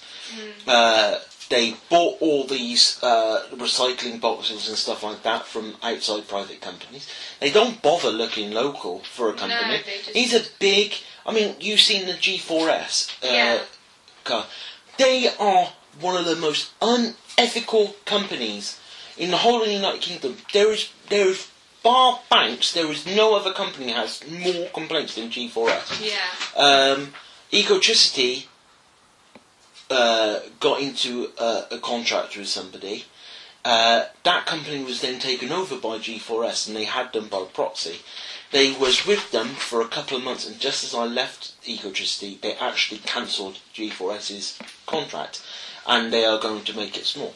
But Gloucester City Council, even though they know the problem that you have with companies like G4S, still with them. Well, yeah, because it's David Cameron's first choice, like at the Olympics, so why would it not be Richard Graham's first choice? Exactly. But that's not Richard Graham's choice, though. This is the thing. It's the city councils. And these are the companies that the city council wants to align themselves with. And then they wonder why all the jobs are being stripped down to the bare minimum. There is nothing coming into the local economy because the people are from the outside of the city. And you're like, well, what are you expecting? You want us to grow and thrive. So these are all jobs that local people have. They complain about the current job situation in Gloucester, but all the sort of jobs that they could actually get people doing, not non-skilled, that's the wrong word, but like bin men and dinner ladies and things. That was with the city. That was a city job. That used to be city local people. And then they go and bring in these outside companies. They bring in these outside companies. Catering does. Like, there used to be food creators here, like sandwich baggers and local things like that. And then the schools get these free schools and stuff like that. And then they go to private companies outside that come in from, like, Scotland and drop these... Yeah. These are jobs that should be within our local economy. But the council, to save a few quid and to scrimp and save, go to these outside companies that do a half-hour's job. So if Jonathan Ingleby was voted in, would he be able to change these things? He can start making a choice, because you got to remember that this is all at different levels. Yeah. Right? So he can make the argument at the top that we need to have devolution. Right.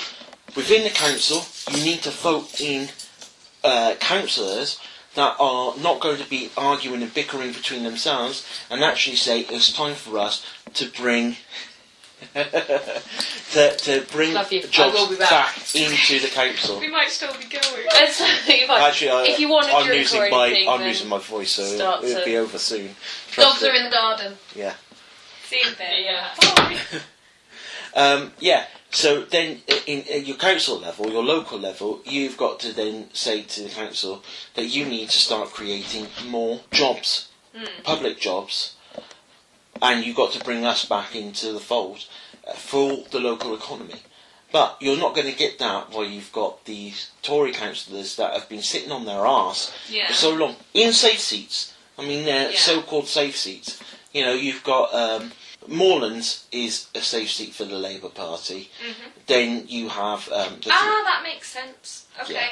Yeah. Sorry, no, I know someone who is voting Labour, but technically doesn't live in Moorlands, but is classed as Moorlands. Moorlands, yeah, I know the area borderline. I could talk to you about that, but I won't bother about the borders changing. And then like Longlevens, Tory stronghold or Liberal Democrat stronghold. Hucklecote is the Liberal Democrat stronghold. So you have these guys who have been in the position for ages. They don't care.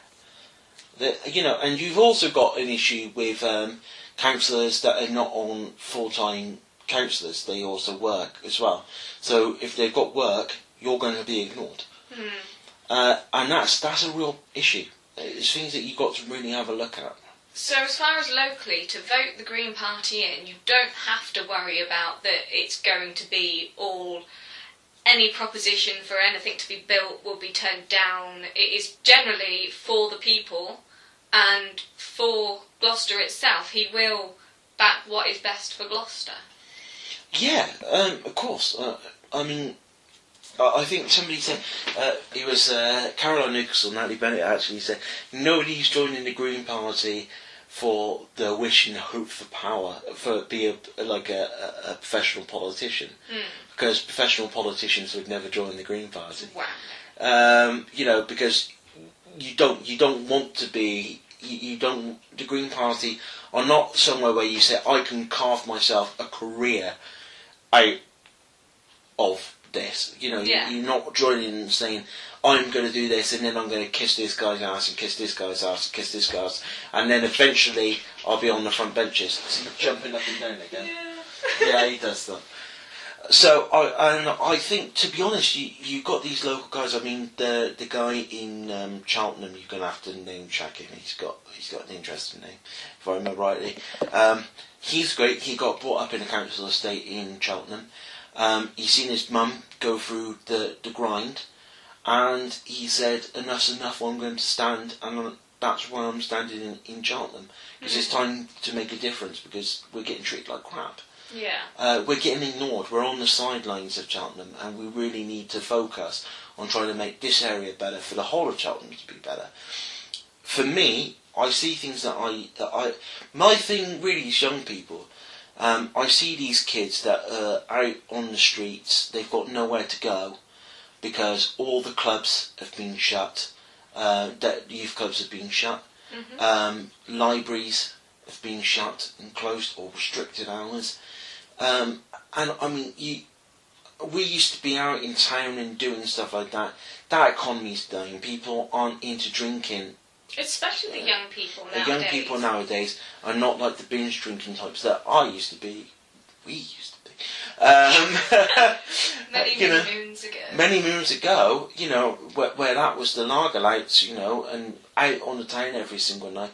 And you're wondering why people are getting into antisocial behaviour and why they get into things like drugs and gangs and stuff like that. They got nothing to do.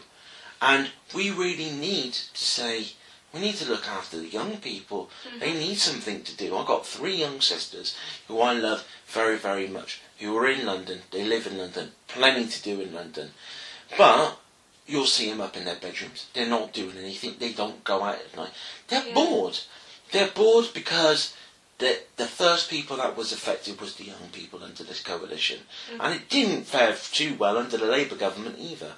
No. So we really got to look at trying to bring that back and realise that these guys are going to have to look after this city when we're long gone. Well, exactly. So even though this is almost a vote for the young people for now, it's also going to protect the young people in the future. Exactly, because these things need to be in place. Yeah. You need these things in position.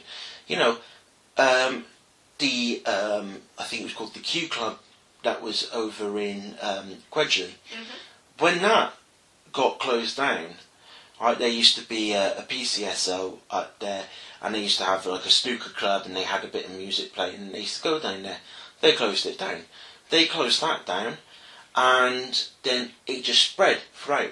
The swings got damaged. They had built a shelter for some reason for them so they can hang around in the park. That got destroyed, set on fire, I think, within a week. Brilliant. Right, and you just seen everything. The side of my dad's fence got kicked down by people. Footballs went flying through windows. You've seen all of this after the club got closed down. Yeah. Why was that?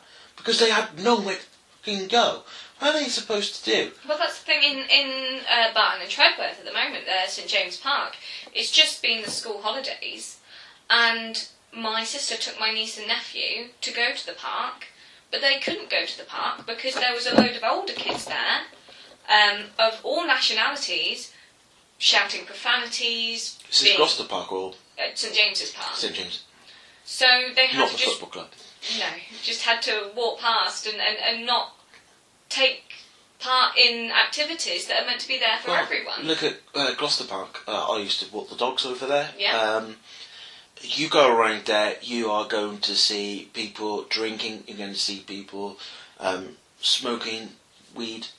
I've got nothing against the weed smoking, but it is illegal at the end of the day. Yeah, if you're 2 going o'clock to do in the something afternoon, like right next to the kids' swings. Exactly. I mean, we've got to have this. You're going to have young people. You're going to see people. You see kids that are smashing bottles and stuff like that. It wasn't well policed and everything. And I think that is one of the main things. Is when, especially with Barton and Treadworth, after the riots happened, there was a thing that was brought in for no groups to be hanging around on the streets.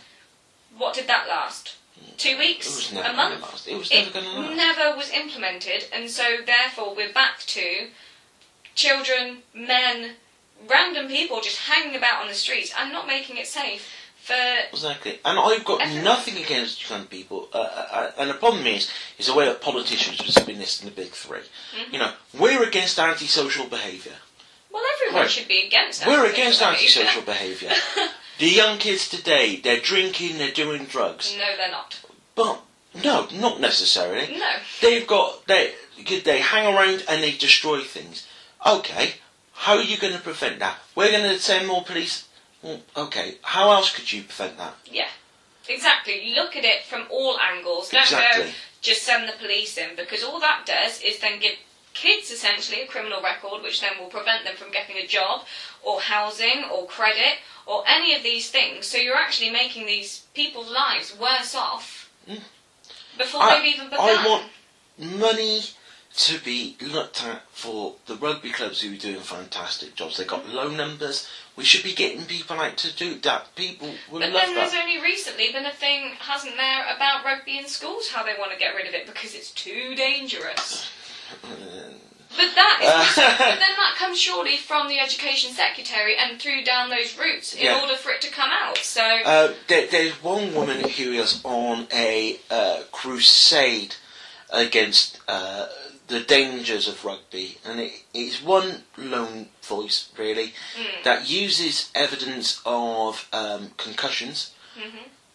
Very hot on that in the rugby circles about concussions. But then A if lot you're has going to do that, changed. then don't get rid of all martial arts, get rid of anything, contact There is a sports. lot. The thing is that actually very young people is always touch rugby. Yep. You It's don't okay. get into the full contact until you start to mature quite a lot and your body matures quite a bit. Well, when I was 11, we played a few It's games of changed touch now. rugby. Yeah. Right, it's changed Well, no, now. I know. There was a Right. I'm 28 now, Yeah. but as a young girl, I was and the only there one is that a lot. tackled people. There is a lot of thing, and yes, you got to concentrate on that. But the thing is about rugby is at the end of the day, unless you're doing something wrong, you're not going to get injured. Yeah. And the fact of the matter is you've got to look after yourself, and you've also got to have things in place. So if somebody does get in concussion, and I mean, I've had a fair few, and I know that it affects me now. I know that I've had to come to accept that there is probably been a knock-on from having a lot of weird rugby phrase there, from getting knocked about quite a bit in scrums, in tackles, etc. But essentially, would you change that? Do you ever regret playing Oh rugby? God, no. Exactly. No, so no, it no, should no, no. always be down to the person's decision themselves what Yeah. they want to do. Now, the thing is if somebody gets a concussion, you need to give them enough time off, Mhm. and you need to actively get them checked out by medical professionals, and it's got to be looked at, and they've got to be Yeah. looked after. That's it. Mhm. Don't try and get rid of such a fantastic team sport, especially you can't get rid of it in Gloucester because Yeah. people will just ignore you. I think we're going slightly on a tangent here. Yeah. Do you not think we've totally gone into rugby phase? And I got into you're it. in your element. I love it. I love everything. As far as kids hanging around and stuff, that basically in Gloucester we need more things for the young people. Oh God, yeah. Yeah. It's boring. Well, that's the thing. When I moved actually back into Gloucester at the age of 16 when I met you. Went to college. Well, I went to college, met you. Yeah, that's one had a really different connotation to it. Well- But yeah. Hi, James, why do you keep bringing women into Gloucester? Trying to fill the gene pool. But yeah, as far as things, well, the swimming pool, for example, I can't afford to go swimming now, let alone back then. How ridiculous And they is got that? rid of free swimming as well, which was terrible. I think they got rid of it, or they've changed it a bit, so it makes it a lot more harder to do it. Well, it would cost me over half of my hourly wage. Well, actually, it would cost me about 80% of my hourly wage just to do one session of swimming. Yeah, Which is outrageous. you as had- far as, if we're all in this living wage and all that, and raise the minimum wage because it's not the you the need living wage. You need living wage, and not £8, because that's stupid. That's £1 more than what we're doing at the moment. Yeah. Is it? It's more. It's like it might be £2, but so that one said £8, one said £9, £10. Yeah. Now I've done £10. Yeah. I lived very, very comfortable Yes. on £10 an hour. More than, and actually I spent more money out in the local economy as well, which is what you're supposed to be doing. It anyway. is, but you've also got to look at it as, yes, you should raise minimum wage and the living wage, but by doing that, your employers have still got to afford to pay you. Yeah, but this is the different thing, because when they say about the living wage, they're talking about living wage for companies that can actually afford it. People Yeah. like Tesco's, Yes. Sainsbury's, and stuff like that. But the other thing is that when you have a living wage, I mean, they argued this out when they brought in the minimum wage. Things would get a little bit more expensive with inflation, etc., etc. And what the living wage is supposed to do is to give you that buffer, right? So we have a look at an independent business that was charging something for £3.50, because the reason they were charging £3.50 is because that's what people can afford. Yeah. Right? But if you all of a sudden went from £6 an hour up to £10 an hour, right, you can then actually start to make a little bit more of a profit. The more profit they have, the more you can actually pay your staff. Your staff will then go out and spend that money, Yeah. and it then grows, and things will naturally progress. Make order. That's what you're Yeah. looking. Things will adapt. Your Yeah. economy will adapt to that. And that's not to say that, okay, aren't we going to just be in the same situation where we are at £6 an hour, but now it's £10 an hour and everything's got... No, because what you're trying to do is you're trying to go above inflation. At the moment, inflation is over what people are earning.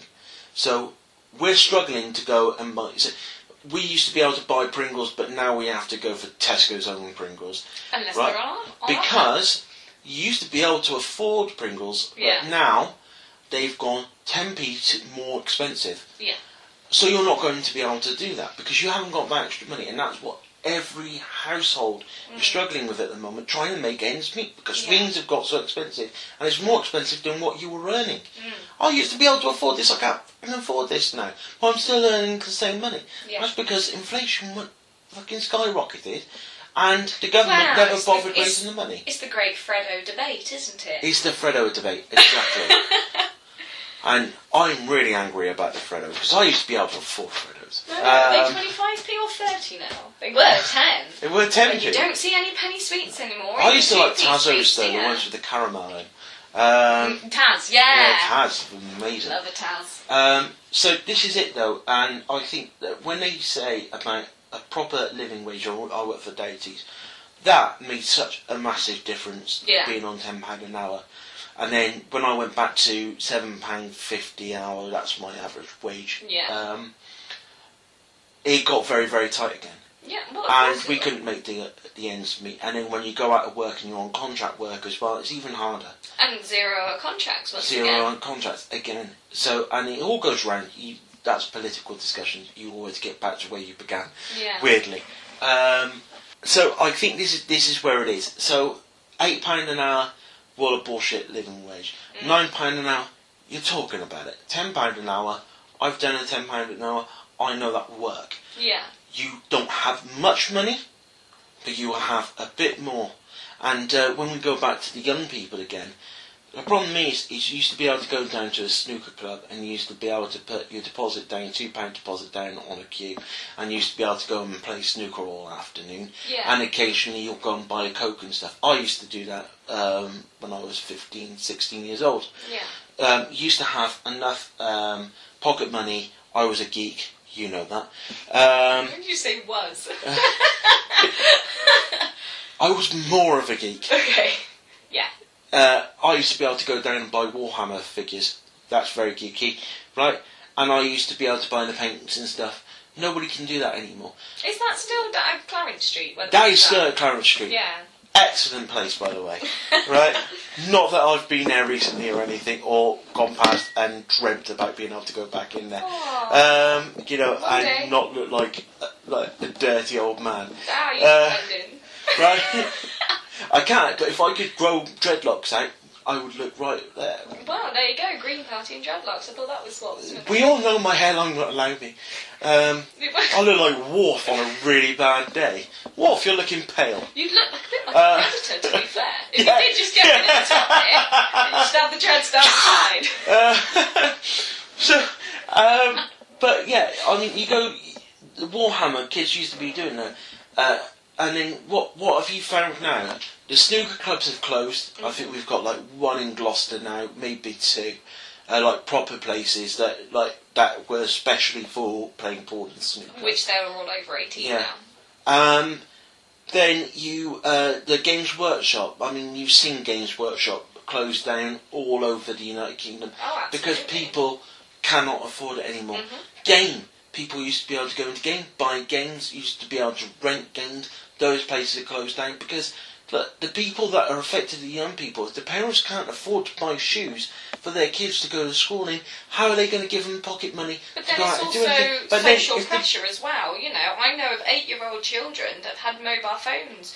I know of 5-year-old children that have had tablets. It's almost because it's there and other people have got them.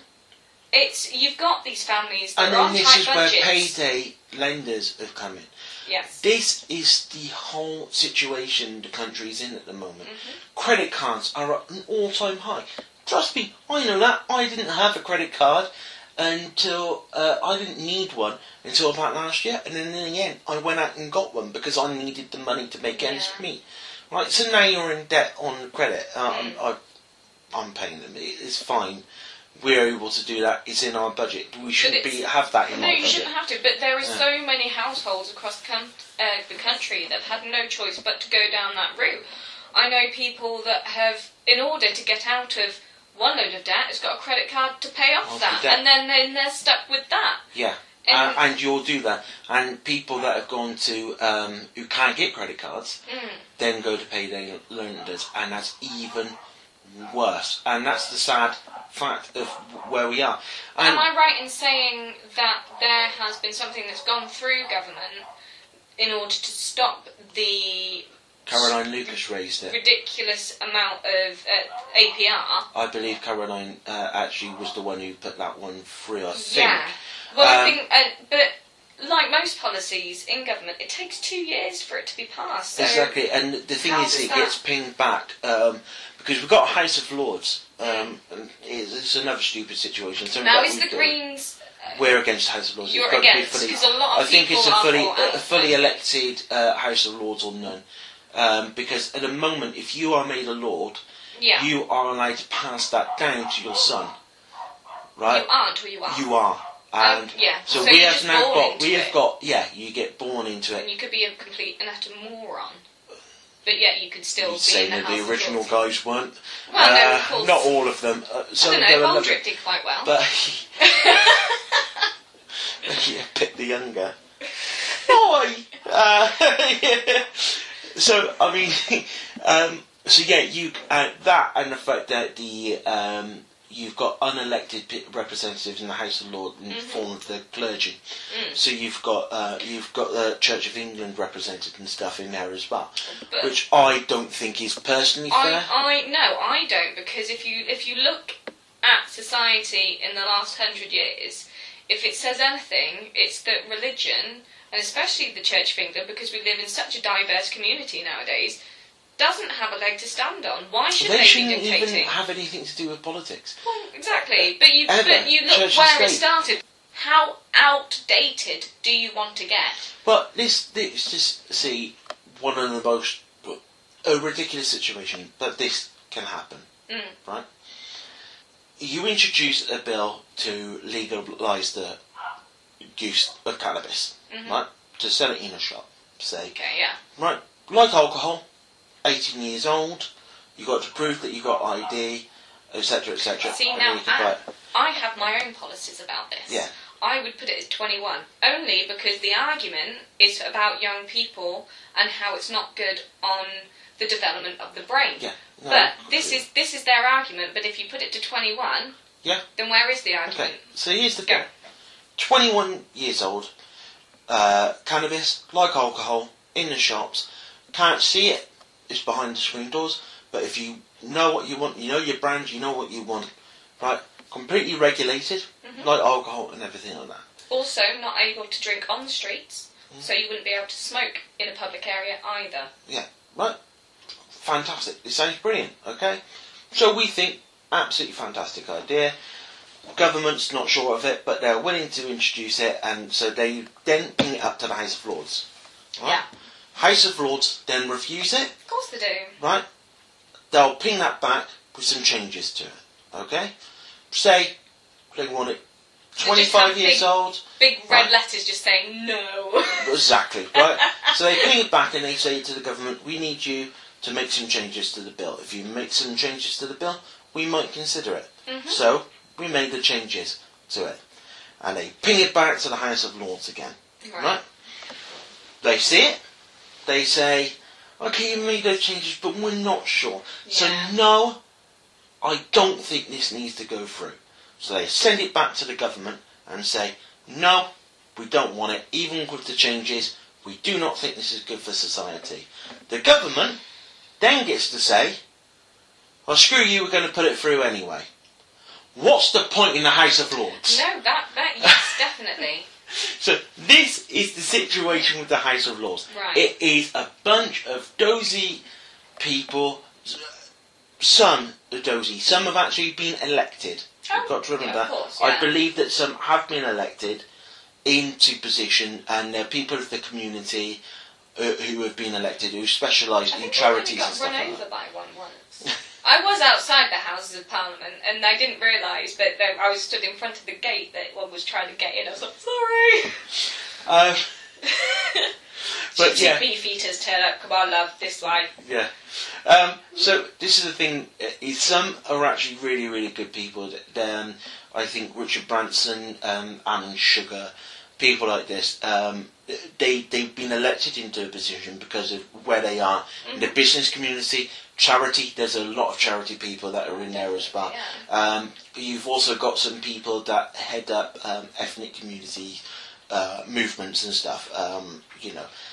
People like Stephen Lawrence's mother, who's been campaigning for Trojan in London. These are the kind of people that can get in there. It's the rest of them that you don't want there. Yeah. You know, like Lord Major and John Major, who was a shit fucking Prime Minister. Why the fuck do you think he should be able to be in the House of Lords? It's beyond me, or why anybody wants him there. But this is, you want to get rid of this. And I just don't think, I think it's a very old way of doing things. Now, I like the traditions of Parliament. Oh, absolutely. But should I let them in? No, I'll let them in. Okay. Oh, it's just a nose at the window. I know. His cuteness is what gets in. Oh, God. Yeah, hello. Yes, it's been like 20 minutes. Come on. But it's okay, they'll start late 2 minutes. So, yeah. Are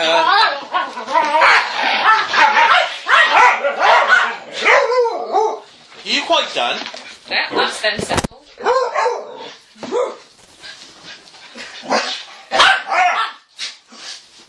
The thing is, so that needs to be a huge reform within Parliament, as well as with the whole way that people vote and the whole way that people are represented. No one there. No. Oi, Ollie. Good boy. Good boy. There you go. That's it. Lie down on Right. the coat. So yeah, you need a reform Parliament, and I don't want them to move out the House of Parliament. I don't want to get rid of some of the ceremony, you know, when they bring in speakers of the House and stuff like that, and you know the whole ceremony. It's just certain things just need to get modernised, and I think it's.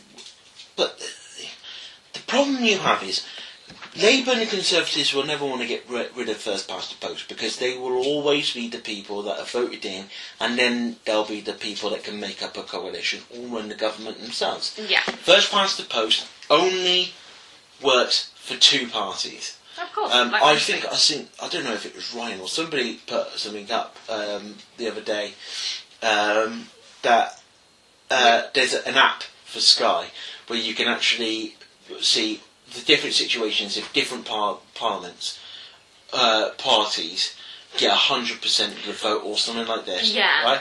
And somebody put 100% in the others box. Right? Even if 100% of the population, it says, voted for others, somehow the Labour and Conservatives will still form government. Oh. That's logical. That's logical from Sky News, which, by the way, is a right-wing paper. I think it's a Conservatives, it's like news broadcaster because it's owned by Murdoch. So it's one of those stupid situations, and it's a bit like, that's bloody ridiculous. But, okay, so they won't want to get rid of it. And while they are still looking at people who will vote for these parties, they look at the older members of society who will actually go out and vote. Yeah. So if young people do not vote, right, and ask for change, right, nothing's going to be done for them. So this is what I urge young people to vote and go out and make their voices heard, because that's the only way things are done. And if you get enough Green MPs, I'm not saying that we're going to ever form a government, because you can't in this system, but if you've got enough Green people there, you've got enough Liberal Democrats, because they've always wanted voting reform. Selfish reasons, right? Because the outcome will always be that they are second choice for the Conservatives and second choice for the Labour Party. Yeah. So they would end up getting a majority vote, weirdly enough. So that is the reason why they wanted that system, but full proportional would absolutely change that. They only wanted that system because they would be the ultimate winners. Yeah. Because they will always get the second preference vote. Yeah. So you need to have enough people in there to say that actually we are going to change the voting system. And once that changes, then you'll actually have massive change. Yeah. So that is the whole thing. That's how you once empower again, people. essentially, you need to vote someone who is willing for that change. But if you vote for Tory, if you vote for Labour, you will never get that. You will never get that change. And that's that. So, the Green Party what is their stance on immigration? But the stance is this, right? We think that there should be free movement of immigration and migrants. Mm-hmm. Now, immigration brings in £5 billion into the United Kingdom, right? So it's not a small number. It's a huge number, and I mean, yes, you're going to have incoming and outgoing. People are going to be leaving the country and working over in Europe, and working over in other countries, and people from Europe are free to come here and work here, do their professional job here. So, you know, we've got a good deal going on here. I mean, most of the budget, when it comes to benefits and stuff, and they've been trying to say, oh, but everybody's coming over, living on benefits. But there is a 3-month minimum. With anybody that comes over from the EU, they are not allowed to apply for benefits for 3 months. Yeah, something. I was not very sure of it. Ah, so there you got me on something. But, you know, I'm pro-Europe.